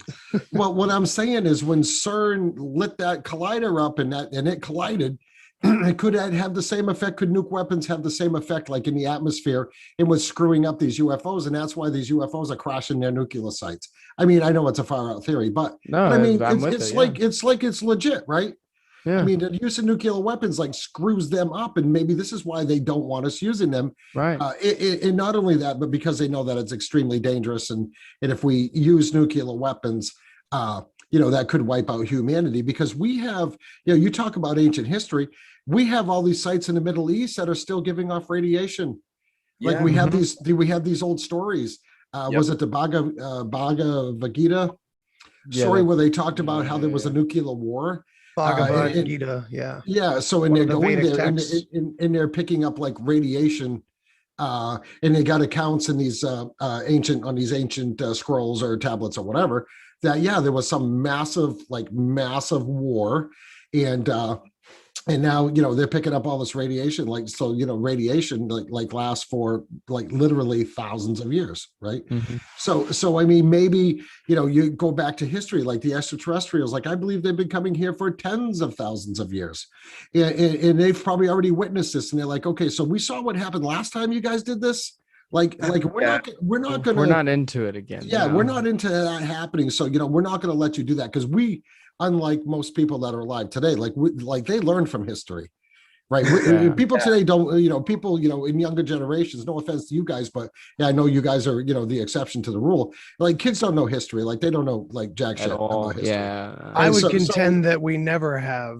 I would say that my grandparents and my parents got hit the hardest, in my opinion, with the propaganda, because this generation needs to be the strong ones against whatever the hell's coming. Because history is being rewritten now, right? Because so they needed the parents to reinforce that big time. All the history that we learned growing up, a lot of it probably, 25% of it is probably accurate. The other 75% is probably total horseshit. And how ironic too, right? That we're living in an age of all these resources. And again, it just, unfortunately, this, I guess, goes more towards the focus of propaganda, intelligence, and maybe even the curation of frequencies in music and radio and stuff. But look how ironic it is that we now have, I don't want to say all the availability, but certainly much more than, even, I would say even 10 years ago, 15 years ago. And look, everyone would rather be on, TikTok, if you will, than like you're saying, Ron, read through these trove of documents that arguably is some of the biggest stuff, at least in our lifetime, right? And people don't have time for that, Dave. They got to see what's going on with The Bachelor. They got to see what's going on whatever freaking show that they're watching, right? They don't take the time to do that. Right. And that's sad. So what you're getting at, Dave, is that we have all this information now literally at our fingertips, right? And people are getting dumber. Yep. Right? Yep. Which it's incredible. I'm not saying because there's all this new info out there that it's all true. I think one of the hardest, I think back in the day, it was more, and you'd probably know better than myself, Ron, it was hard to find the info. Now it's easy to find the info. It's just a matter of brushing through what's nonsense and what, what's legit and what have you. But people are not even putting the effort in. I mean, quick case in point, I think it was 7 or 8 days ago, maybe a little more than that, the Australian National Archives were recently declassified 58 pages, I believe, pertaining to UFOs. Oh no, it was like 1,500. Oh, 1,500, excuse me. oh, wow, okay. And we see all these documents, and they're basically saying these are not speculation intelligence cables. These are Australian intelligence, which, again, it only if Australia could only work so closely with the US. Oh, wait a minute. I wish. Yeah, exactly, right. Saying that since Roswell, the CIA has been interested in UFOs more than nukes, more than anything. So, you know. Yeah. So the thing is now, okay, so at my age, if you can imagine, like I've been in this game a long time. Like I was interested in UFO and cryptozoology, like literally when I was 10, 11, 12 years old. And that's a big thanks to the original In Search of television show, right? That come on once a week. So I had to actually like go to libraries. That's what go to libraries, look stuff up, and this stuff was not readily available. And I can remember like the Scholastic Book Fair, like when I was a kid looking through that, and my mom's like, "Oh, what do you want to get for books?" And I'm like, "I don't see anything here I'm interested in." so and it was like mostly mail order then. Like I remember mail ordering Zachariah Sitchin's series of books, like way back when, and it was a big deal for me to go to the bookstore. And then I would and it was like, oh yeah, that's kind of a weird book. That's kind of out there for somebody your age, right? So when the internet came to be, and then when Google came back, when Google was actually good and it wasn't censoring everything, and to add to actually what Eric said, and he's 100% correct, right? You can, and I showed this to somebody up in the studio last week. I brought up Google and I brought up DuckDuckGo, which I use DuckDuckGo more than anything. And not that they're 100% accurate either, but I put them up. We searched the same exact keywords, totally different results. Right. So Eric, now Google is, Google real quick, is. Eric, I know you had to get going around this time. Do you want to? So, I just wanted to say thanks for joining us up until this point. I'm sure your brain is exploding at this point. A little bit. I've absorbed a lot. I do want to thank you guys though for bearing with me as we in explaining so much to me. In closing, I just want to say that I don't think it's a good idea to trust anybody who speaks in absolutes. So agree. Bear that in mind. And also, when the most powerful people are threatened with the exposure of something more powerful than them that comes from another cosmic realm, I think it's important to consider exactly what it is they're going to do with that. That's beautiful. I think that's what we're headed for. So that was well said. Well said. I just kind of want to take a step back. So Eric, thank you for joining us. You drop out whenever you need to. I'm going to take off right now. Thanks so much. Right, see you later. All man. right, take care, Eric. So let's kind of take a breather for a second here, and we have a lot of different perspectives so far on this whole topic, and Greer especially. And I haven't heard enough from Camden yet, though. I want to hear. I definitely want to hear more from his perspective and see where we can take this. And as depending on what time you guys have to go, it's fine by me. But I just wanted to jump in very quickly, and unfortunately, in the next 3-4 minutes, I'm probably going to have to jet. However, I do want to say that I'd be more than glad to come on anytime, and it was a pleasure meeting you, Ron, sir. You are always welcome on here, Dave. Hell yeah, man. And I thank you always for coming. Well, thank you so much for having me, brother. I do want to say, though, that everything that I probably will end up saying, Camden will say for me. We literally think, we think that well. So yeah, it was good to finally meet you, Dave and Camden. And I will be reaching out to you so we can get together and you can maybe join us on the Wicked Planet some night and do a great episode. That would be actually, cool. Sir, I was going to ask Andrew for your email. I'd love to have you on our show as well. Yeah, we're going to get together. I've been following you. I've been keeping my eye on you for a while now. Oh, wow. I didn't even know that. That's incredible. And also, Andrew, brother, you've had me on so much, man. I got to get you on this week, dude. Sure. Hell, whenever, man. Let me know. Yeah. I'd love to talk to you both in depth about crazy shit whenever. 100%. Camden, please, brother, do your thing. I'm probably going to have to jet, guys. All right, cool, man. Take care. Dave, thank you so much. Find him at Generation Zed Podcast. Thank you, brother. Thank you. Camden, you're sticking around. That's cool, man. Oh, yeah. No, totally. Jump on in. Well, yeah, no, take a breather, take a step back kind of thing you were saying. We got into Unabomber analogy kind of things earlier, right? One of my favorite sayings, I guess you would call it. There really are only three things. There's known knowns, there's known unknowns, and there's unknown unknowns. So like I know that I know that. I know that I don't know that, but I don't know what I don't know. Right. Mm-hmm. And so we know that we know things about this whole encompassing, you have, like, we've seen the videos, we've seen the government release docs. We know things we don't know about, like flat earth or concave earth, hollow earth. But we don't know what we don't know. We have no idea how much else it could be. And so that's something you were asking Eric, things that scare him earlier. It doesn't scare me per se, but it just is like, makes me wide-eyed, like, I have no idea what anything could be actually. Okay. Flat earth. You were talking earlier about like they kind of put these things in our face in certain, but flat earth, one of the biggest, like, in our face things, the UN's logo. You ever looked at the UN's logo? It literally, it exactly models concave earth. Yeah, great example, Camden. Yeah, and I noticed it. I maybe only like a month ago or so, and I was like, so what made them, like, who picked that logo? What? And I went to literally archives, the very first meeting of the UN, in its transcripts. That is the second thing that they decided, what their logo was.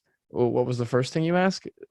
No transcript says. So what was the first thing that the first UN meeting in New York talked about after World War II? Nobody knows. But we know the second thing they did was pick that logo.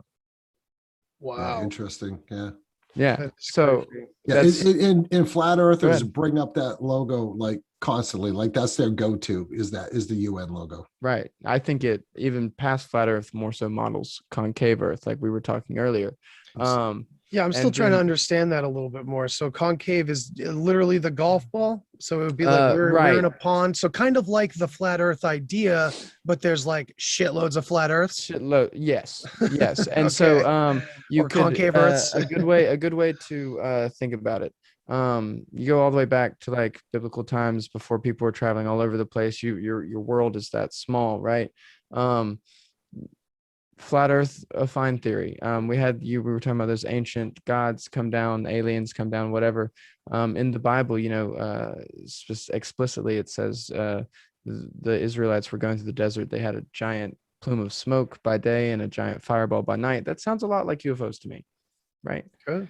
Yeah. So they were there, and so their teachings, they're like flat earth, easy enough thing for them to believe until you had, Christopher Columbus go sailing. It really was kind of the model. So now in the propaganda machine, because you have to stipulate it really could have gone back that far. Oh shit, they know it's not flat because they went around. So now we'll say it's a sphere, because even if it's concave, you still can go like around, like just around the bowl. Mm-hmm. So they had to switch up their model. And so that's kind of where I think that propaganda kept going, right? Yeah, I like that because we sorry, Ron, real quick. It does seem like in other things, I always find that we're the trend that they are always following. Like if you talk about the influence that the elite, or whatever you want to call the hidden hand, is probably a good name for it, has over like the media and celebrities and movies and things like that are constantly coming into our heads. They have such a control over that side of things, so that could play a big role in it too. You know what I mean? Right. Yeah. So my thought on that, when you talk about Christopher Columbus, when he sailed to what is now Dominican Republic, right? Hispaniola, they called it, which is the Dominican Republic and Haiti actually is both on the same island, right? Separated by a mountain range. What about Magellan? Magellan was rumored to be the first person to circumnavigate the globe, right? Right. So I would really like to see the actual path that he took and compare that path, put that on a flat Earth model, and take a look at it, because a lot of these old sailors are saying, that they have traveled, X amount of miles. And when you look at the map, you're like, well, that's crazy. Would they do it twice?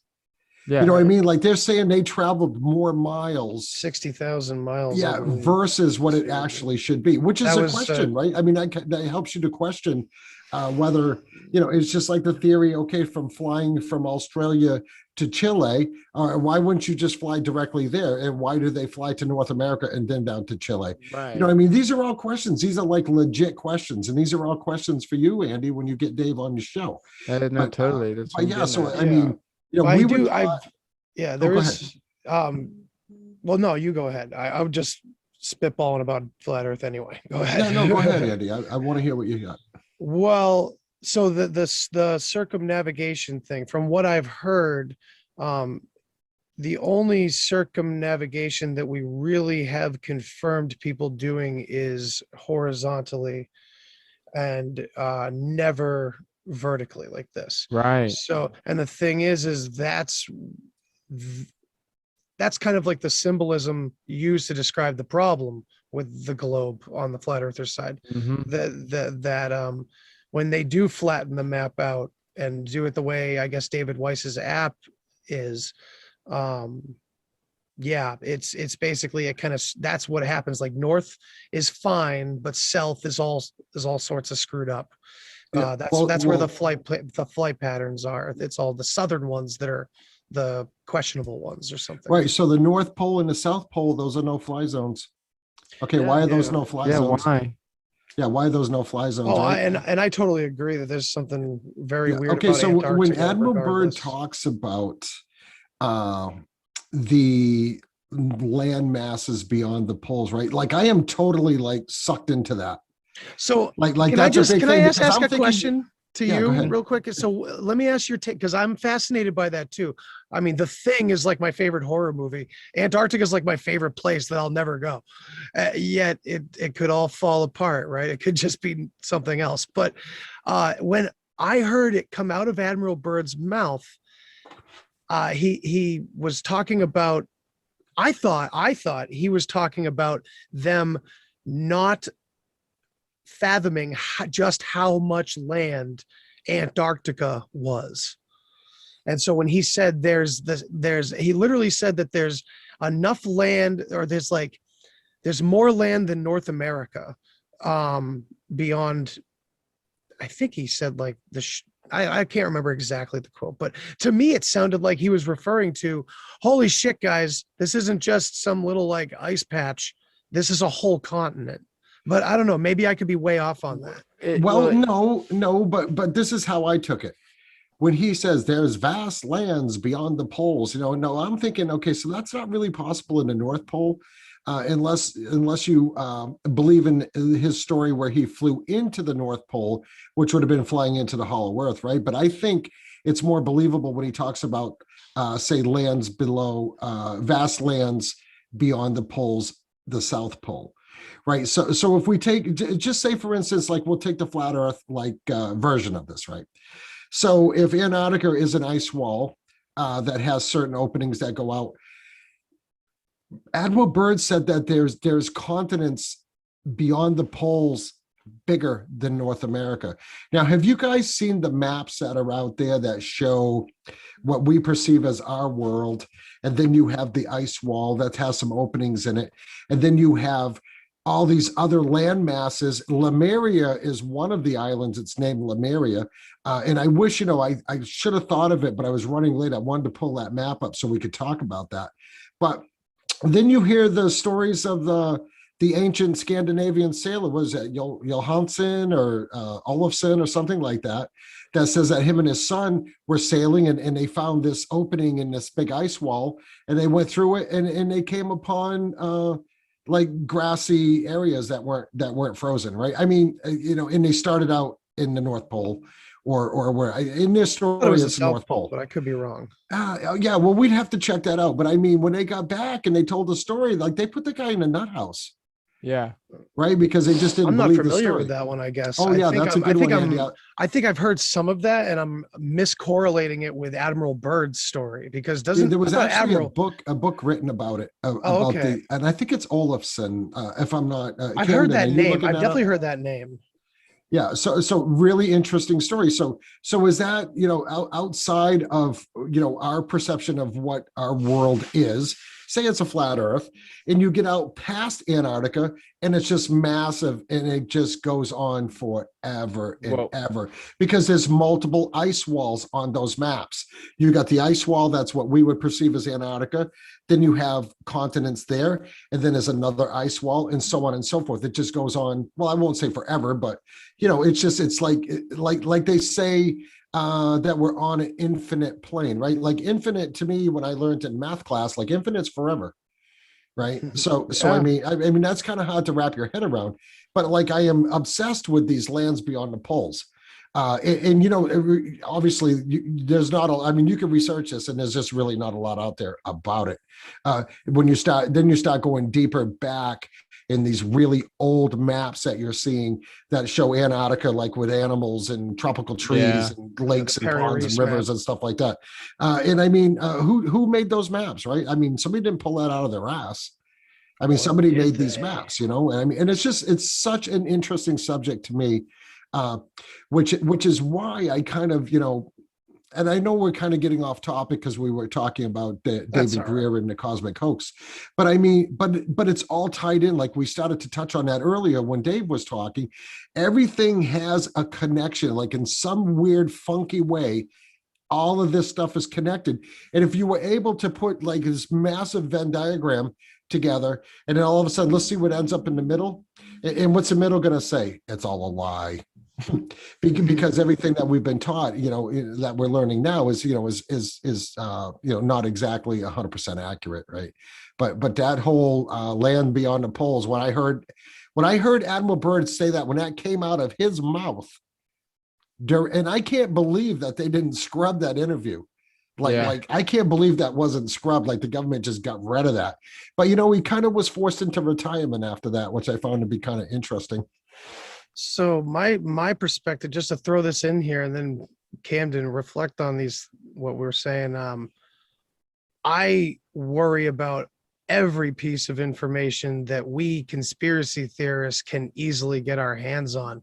Maybe our friends and family are like, "What are you talking about?" We're like, "Oh, you're not digging, whatever." We dig for it, we find it. We shouldn't be able to find any of that shit. Like what my theory is, Andy, is this where the extraterrestrials come from? Yeah, that's what. Yeah, is this where these craft are coming from? Are they coming from the land beyond the poles, and they're not coming from space? Like if you take the flat Earth and we're living inside of a firmament, right? I mean, just going by what their thoughts are and what their theories are. So that would make sense. So how can an extraterrestrial come here from another universe and fly through the firmament, right? So, but the extraterrestrials could come from other civilizations that are on the infinite plane. On the plane, yeah. No, I'm about to send a photo in chat. Sure. I just found, I was starting to look it up too, but I've not seen this photo before. And that is not even golf ball concave. That's like concave and then rise to the North Pole again. And so it would even begin to make sense how you could say easily North Poles, all that geography is correct when people are flying around it, but that South Pole nautical miles and everything makes no sense. Camden, I'm sorry, I don't mean to interrupt you. Where do I access that map? Chat at the bottom. Oh, okay, sorry. And then I open that file. Like that's one of the most interesting Earth maps I've seen. It just wants me to save. Oh, is it? Yeah, but you can save it. For me. Okay, wait. I'll just send a link to the webpage. You can open the webpage. You don't have permission to save. That's weird. I'll just go send a link to the webpage. Cool. But yeah, I don't know. Maybe I'm coming from too paranoid a perspective, but I tend to see a lot of I just see the plots playing out over and over again. Like I get into the astrotheology angle of stuff too, where like all the it's like the process of astrology, the constellations and the zodiac is just kind of I don't even know where I was going with this. I'm brain farting as well. No, I get. It's late now. Okay, but you know what I'm saying? No, it's symbolism rather astrology, than physical events, possibly. Yeah, astrology to me, even you started to talk on that. The stars and everything have just not made sense to me for a long time. This whole like the astrology that people get into, and they say, you're a Libra, this means this. You're a Cancer, this means this. Those stars can't be correlated to anything about me. I don't get how people buy into it. To me, astrology is more of like an excuse, cop out, like, oh, sorry, I'm so petty, I'm just a Sagittarius, or what, that's how I always taken those. So I don't really that would be me too, Camden. I'm a Sagittarius. Well, the horoscope aspect, sure. I mean, we can leave it or love it, because then you run into the idea of manifestation, which is, I mean, to me, it can be looked at as like a hokey dokey sort of new age thing, or it can be looked at as the messages that every religion's been saying for thousands of years. We just don't get it because none of us understand the symbolism that Jesus was saying and the Buddha was saying and Krishna and all of them were saying this, that it's within you, it's within you, it's within you. Stop following me. Right. You know what I mean? But Forrest we Gump never even, do. yeah. And the thing is what is it? Religion's a beautiful thing now to me, where it's like it's such a nice warning to keep away from these authoritarian psychopaths, because that's literally what Satan seems to be. It's it's the aggressor. It's it's a system, and the system will corrupt you. And I was talking to Clint Richardson a couple months back about a lot of deep, crazy shit about the laws and how all of it's written against us. And he claims that the Bible is kind of our only saving grace. And I mean, that sounds too much. It sounds too religious to say that, you know what I mean? But what I have an interesting perspective on it. So keep going. Yeah. What he means by that is that what the Bible is kind of like telling it how it really is, if you know what to look for. And when he says that, like you will always be persecuted, like that theme, I'm finding that now, if you want to stay in society, if you want to live in this, and if you want to try to go against it, you're going to be persecuted. You know what I mean? Right. So it's this system that we're working against, and Lord knows they've been possibly manipulating symbols for thousands and thousands of years, because just look at the pentagram that's thought of as pure evil. Even I sound like a broken record for anyone who listens to the podcast regularly, but it's a divide and conquer thing too.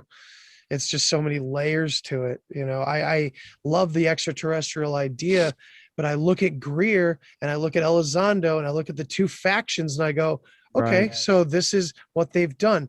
They have slowly taken my UFO community away from me. I mean, not really, but in a sense, that's what they've been working to do. They're splitting it into political parties. They're left and right now. It's like, come on. Beautifully said, yes. And they're splitting it into multiple parties too, because you have like the MUFON people are fighting with these people that are fighting with that people. And I mean, okay, aren't we supposed to be working together on this whole it's thing? Always been infighting in the UFO community, but it's now it's like we have these two figurehead ideologies coming into clear focus.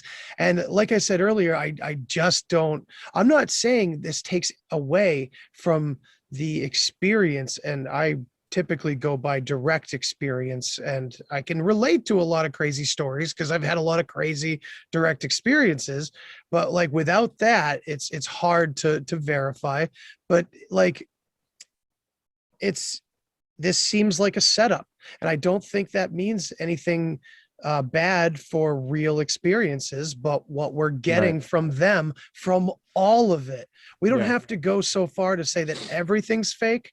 We don't have to do that, but it's a playful idea, and it works quite often. It works in your own head. Let me tell you. It takes some stress off, I'll say the least. You got into a bit of the like mind head games, like anything real. when I've gotten like that before, I think you can see him. Yeah, no, that dog over there. I have to be like, Kodak is real. His name is Kodak. I like those are the things that ground me when I get into those modes. Like the little spinning top in that Leonardo DiCaprio movie. Yeah. But and whoever's cat was meowing in the background. Right. Where was I going? No, I had a good one. It was before we split political party thing. We were talking about you astrology. Said you had a different perspective on something. Yes. Religion. Yes. So to me, the Bible, religion, blah blah blah. I'm pretty certain, like Germex, sure, 99.9% sure, y'all here don't necessarily need like a written out rule to like know good from wrong, morally correct from like treating people badly, right? But better or worse, a lot of people in the world, if we want people to be overall good, they kind of need something explicit. So good and bad is implicit inside of us, but a lot of people need something explicitly written out. So the Bible, religions, all those are explicit definitions to help people that really can't figure it out. So to me, that's what religion's always been. It's now gotten this weird, perverted, sick, twisted sense. But like originally speaking, the way it started, it's giving people something to shoot for. Now, do we think that came from aliens? Well, right. Did they realize, looking at all these humans, like, if we just let them do it, they're good. Like, they'll make nukes again. They'll, you get what I mean? Like, so like, did they set this up? That's a good question. I've unknown. Of course. Unknown. So I have some theories on the Bible too. Like I've always said, like, I'd like to read the real Bible. I'd like to read a bunch of tattered scrolls. I'd like to read the Mary Magdalene's book, Judas's book version. Yeah. So the Bible does help people that need it, right? Like I'm not against religion. Like I study religion. I'm not a super religious person. Yeah. I consider myself a moral, good person, and I am like a spiritual person. Right. And I'm not saying that as a cop out because I know that everybody says that. But I wasn't raised to go to church every Sunday. I mean, my parents tried it for a couple of months and they could see that it wasn't working out. So, but it doesn't mean that I'm morally a bad person because of that, right? Like you don't need to go to church to be a good person, right? No. But I would really like I'm really interested in reading the books of Enoch now. That's kind of a new thing for me. Excuse me. And I've read the Bible. I've read the Bible, like different versions of the Bible. Yeah, I've read the King James version. I've read the NIV version. I've read the American Standard version, not cover to cover, but you know what I mean? Like hitting different excerpts of it, whatever. But then when I discovered this book of Enoch, and like you say, the Mary Magdalene and things like that, where she was totally vilified in the Bible, and I don't think she was a villain at all. I think she was life. If you ask me. It's a symbol for the vilification of the sacred feminine, in my opinion. Right. Yeah. Exactly. Yeah. No, if you ask me, Jesus could have had all these disciples, Judas his best friend, blah blah blah. But I guarantee you, the person he was saying the most shit to was Pillow Talk. Always is the case. Always. Absolutely. Yeah, and the other thing that's interesting about the Bible, that it teaches us that it's okay to do bad if you're working towards a good outcome. Yeah. That's a weird one. Yeah, it's kind of a little paradoxical. Right. And I mean, we see that even today. That's part of what I build on. Like today, the explicit version of that is things like the Avengers movies. They're good guys fighting this ultra terrestrial bad guy thing, and sometimes they do bad to do good. Like in the most recent ones, they change timelines so that they could have the correct outcome in the end. They could have their friends back. Right. So they can have the emotional need filled. It's the lower energies fulfilled. It's all religion, really. It really is. That's how I see it. And I see the UFO situation as very, very spiritual in nature. I'm worried that will turn into a religion, actually. Well, sure. I guess I'm saying I find it to be like, I really do feel like the UFO situation is at the very heart of all of our mysteries. People can focus on the ancient bloodlines that rule the world and not even believe in aliens, sometimes. Right. But I do personally, I think this is at the core of it, because it's the other, it's the ancient other. Yeah. It's the only other there is, because other than this concept that we have, it's all been us. It's all been the plants that we know, the animals we know, the earth that we know, the water that we know. It's all been us. And this concept of other is so ancient. And that's kind of what really worries me about these factions and what they're really hiding, because how far away from the truth can you argue with one another to make the child think something completely different than what's going on? Yeah. Right. I'm kind of a firm believer that a lot of these things that they talk about in the Bible, like what Camden said, when the Hebrews were going in the desert for 40 years to, you know what I mean? Like, they were led by something, right? So I have this theory, and obviously I'm not the only one that has this, that a lot of these things that happened in the Bible that made these massive stories were all based on extraterrestrial contact. Right, chariots in the sky. Okay, if you read the biblical description of an angel, what the hell is that? Yeah, an angel is an extraterrestrial, right? And I know this is, I don't want to sound blasphemous, but I have a theory that Jesus was a hybrid human, that he wasn't 100% human, and who knows, maybe he wasn't even human at all. Yeah. So he was able to do things in that, and that's why Mary Magdalene's Sacred Holy Grail, which is the offspring of Jesus and Mary Magdalene, was hidden by the Knights Templar. Kind of a story that maybe we could get into sometime. That like there's a bloodline out there that is a Jesus potentially hybrid bloodline that probably has the types of powers that Jesus had. I know as that sounds kind of out there, and it doesn't. People listening that are religious are probably going to say, "Oh my God, what's he got? Is he going crazy?" but I mean, that's just a theory that I have, right? So I think a lot of the things in the Bible are based on extraterrestrial contact. Yeah. There you go. No, I agree. I think we've yet in 70, 80, or 1,000, whatever years, we've yet to come up with a good understanding of what ET means. I really do still feel that way. Now, granted, some of the research that goes into the Generation Zed podcast and the stuff that comes out of there, you guys are doing some crazy work. You should be in a bunker somewhere afraid of assassination or something. That's and I don't mean that to be rude. No, because I'll tell you, it's starting to happen. I just recorded an episode. We've been doing this Let's Get Banned, right? I've just recorded the one, me doing one. Okay. And get under the cyber polygon a little bit more. Monday, I realized the information files that I have saved and things like that, right? It's all on a hard drive. When I'm not using the computer, it's unplugged and the computer's off. If I'm on, it's VP, blah blah blah, all that. But I had to leave it running the other day while I went to work because it was uploading to Dropbox. Because on Patreon we use Dropbox because that can't be censored and anything. Yeah, right. I come home. I'm driving home first. I'm driving down the highway and I notice my phone's connected to Wi-Fi. I'm going like 70 miles an hour. It's connected to Wi-Fi. I'm scrolling. Don't text and drive, kids. But I'm scrolling Twitter while I'm driving, and it's connected to Wi-Fi, and things are still loading. What?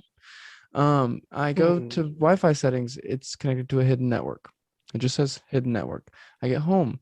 My phone in your car, Camden? Yeah. That's bizarre.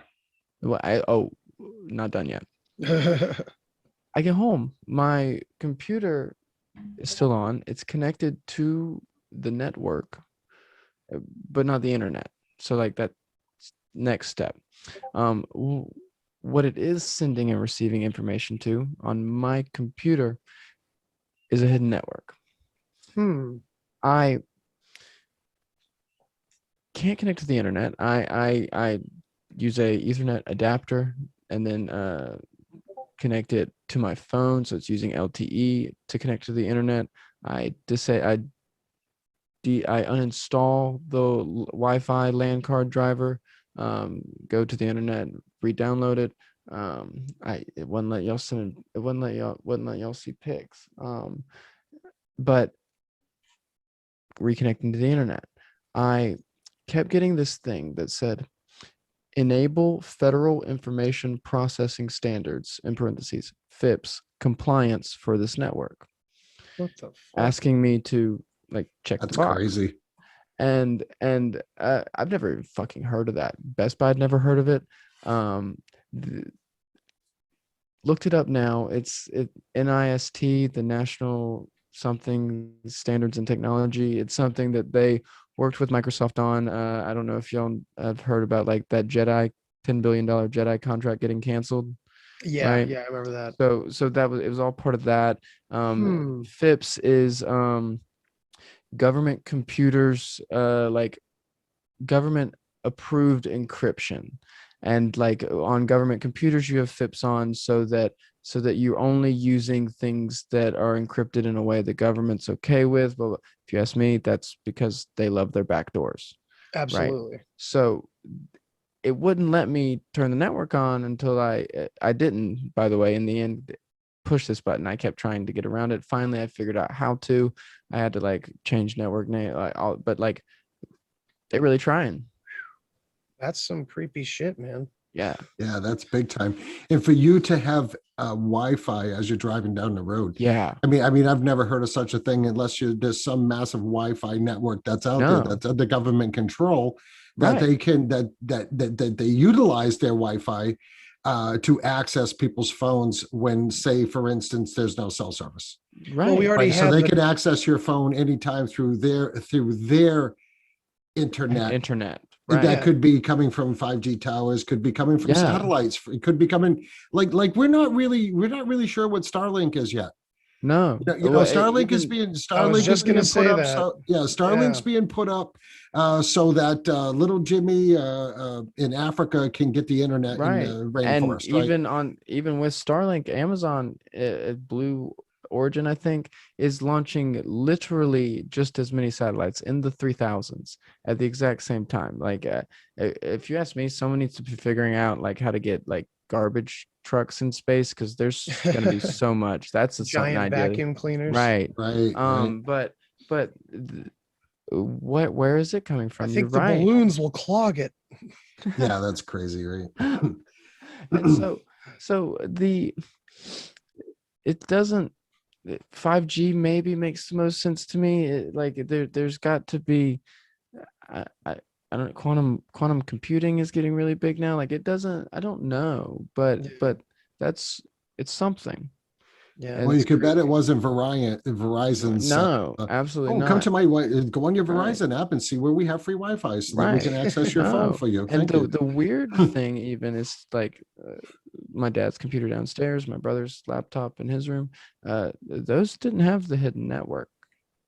I'm actually kind of surprised. They singled out your IP address and went after you. Yeah. So they sent you a message maybe. Yeah. Oh, that's in the episode that I recorded. I said it's not like I think yeah, sure, I've got things that they don't want on the internet, but it's not like I even think they went to go look and see what I have. I think it was more of a scare tactic, because absolutely right. And it's not gonna. I don't care. I ain't stopping. I'm more stubborn than that. But wow. Yeah. Right, so should I be looking for your name on the list when the list comes out? Because Biden is asking big tech for and medical for a list of people that haven't taken the jab. Number one, and any of us that have been reported for being extremist on Facebook, right? Yeah, so absolutely. You get that little thing now. Do you know anybody that's an extremist? Yeah, fucker. Everybody in my family's a fucking extremist. Anybody that's got a podcast that talks about conspiracy theories is an extremist, right? In somebody's view.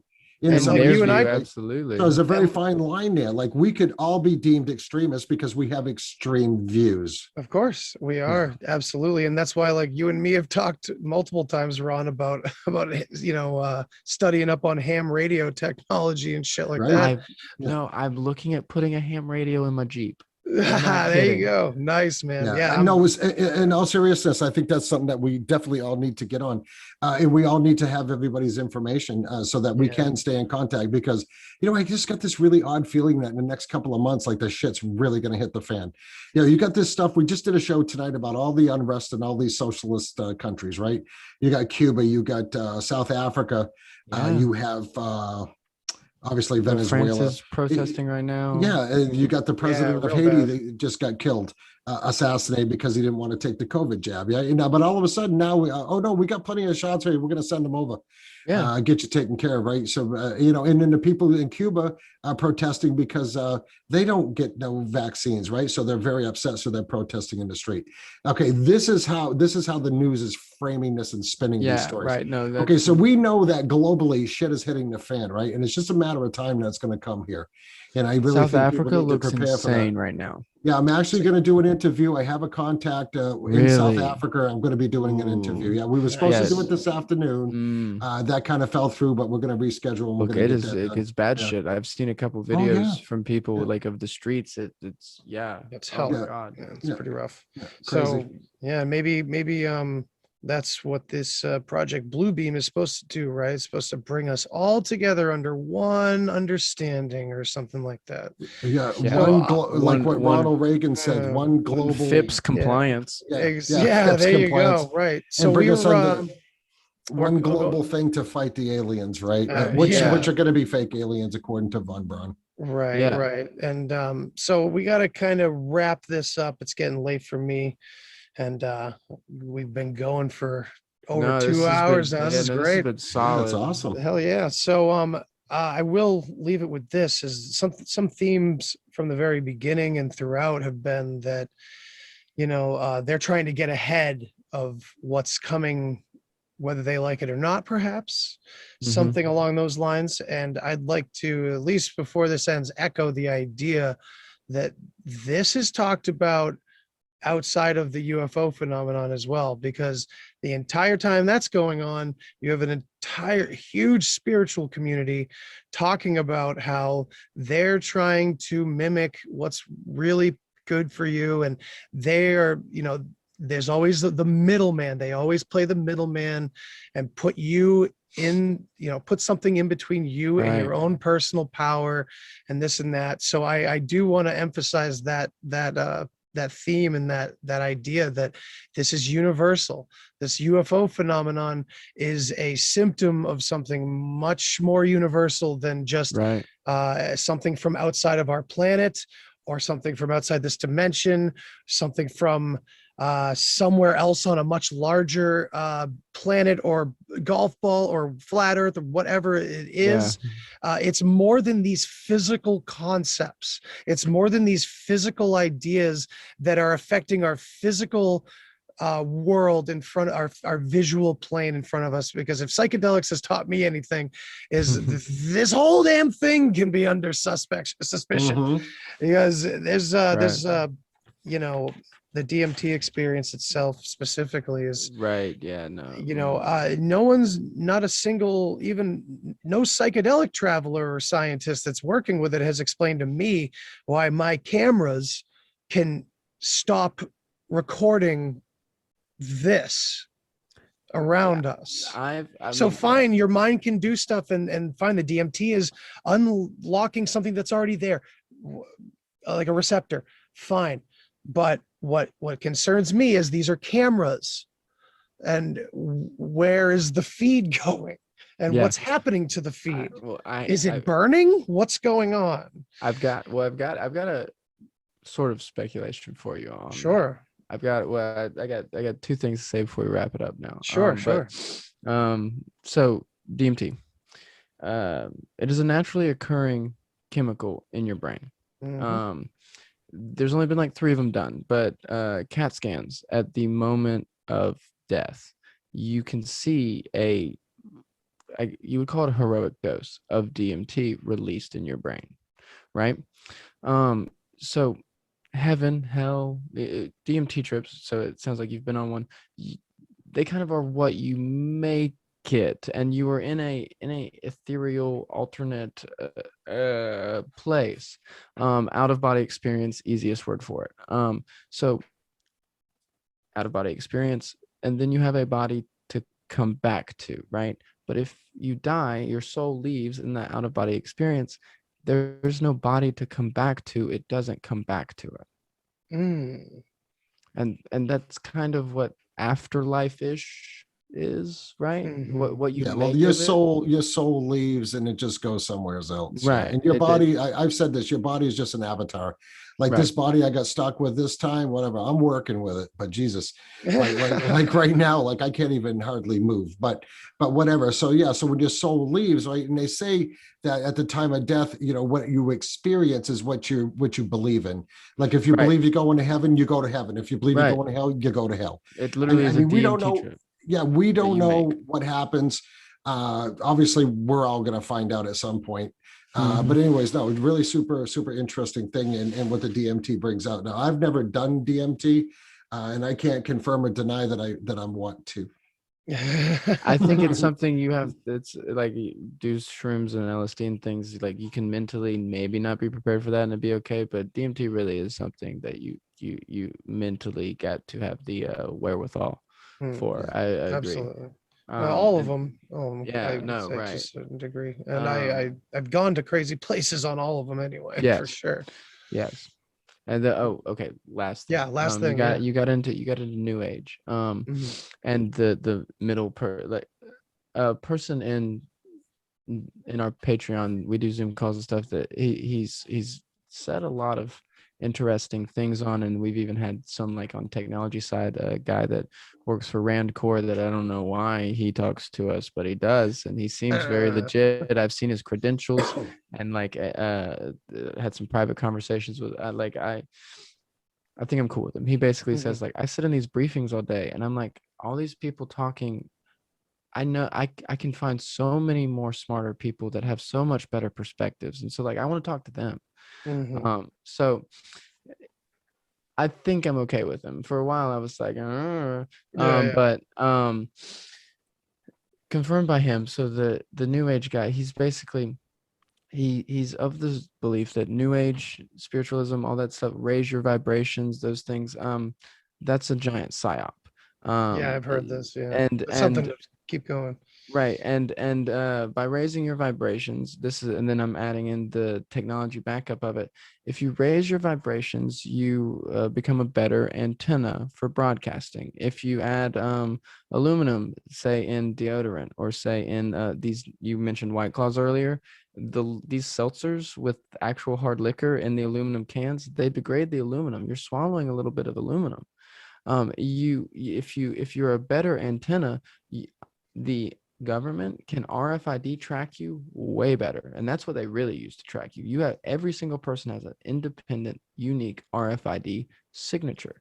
And if I were to say, make sure I kept everyone 6 feet apart, I could always identify who is everyone. Much easier. Yeah, that's creepy. That's a very creepy line of thinking. Very interesting. And maybe part of the experience is, okay, we're either going to track you and everything's going to work out good, or you're going to get Alzheimer's and die. Yeah. You know, it's a 50-50 shot. Yeah. Yeah. And so he's very much of the mind that the entire New Age, like spiritualism, is in itself a psyop.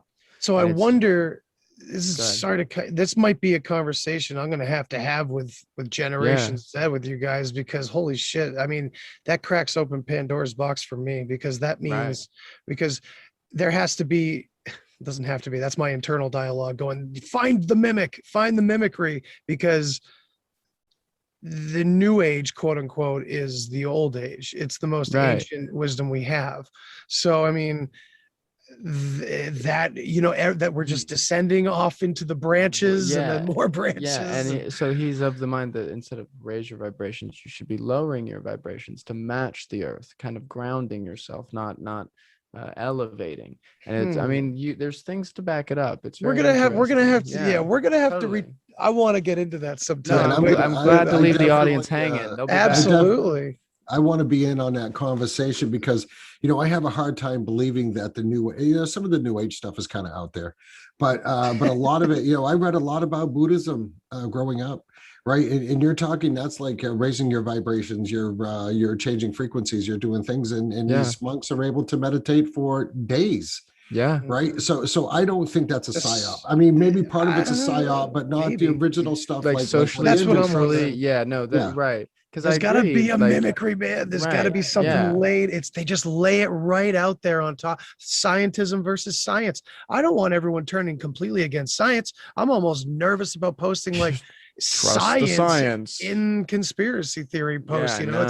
It's hard to even go near science that we actually probably could trust, or can no one we? wants to trust anything. Yeah, right. That's the whole point. That's the whole point. And let's leave it at that for now, guys. You guys have been friggin' awesome. Thank you, Camden. Thank you, Ron, Dave, Zed, for coming in and having all this amazing shit to say, and Eric just being able to be bombarded and take it. Eric is my very good friend, and he's always been the one he's always willing to go as far down the rabbit hole with me as he wants. Yeah, and that's he just throws an anchor in the top while he's like, I'm going to go down there with you, but I've definitely got a line. Yeah, I got a line whenever I want to get the hell back out of here. when I saw I really Eric respect that. When I saw Eric sitting back in his chair and we're going on about stuff, and he's just looking like, what? He's listening. Yeah, that's cool. He'll be that's Googling cool. or duck going now. Yeah, that's definitely. Yeah, I hope. I was cool definitely thing. gonna tell him that you need to never go to Google again. Oh, I've told him before. I think he was on my very first episode, and he was like, I was like, why are you Googling? Why aren't you duck going? He's like, because I don't give a fuck. I'm like, okay. It's like, dude, I don't think you know what you mean when you say that. Yeah, no, right. Yeah, you don't give a fuck about finding any answers you're asking. Yes. Right. Yeah, exactly. But anyway, guys, thank you all so much for being here. Ron, we can find you at the Wicked Planet Podcast. You're on Instagram, right? Yeah, you Planet can Podcast. You can find me on Instagram. I'm Ron from New England. That's what everybody knows me by. I loved meeting you, dude. You too, stuff. Camden, for sure, and Dave also, and Eric, and hopefully we can get together again. And you can find my podcast page on Instagram as well. It's the Wicked Planet Podcast. So if anybody wants to check that out, come and check it out. Give us a listen sometime. Me and Andy, we're going to be working together pretty soon on a couple of ideas that we have. Oh yeah, Andy, I want to thank you very much for inviting me to come on the show tonight. Like so sorry that I was late. Oh, no worries. Hopefully I didn't miss too much. And had a great time, great conversation, and look forward to having more. Yeah, Andy, I appreciate it, dude. I was a little bit late too. I was editing video. I missed it. I missed the text from Dave, but I mean, like I was telling Dave the other day, I can't. I'm so impressed that like people like he. Of course, he wants to bring me on, right? I can get how he feels about me now, but like to be invited on these things too from other people wanting to interview me and him. That's like it's amazing to me. Like I don't know what qualifies me, but I love it.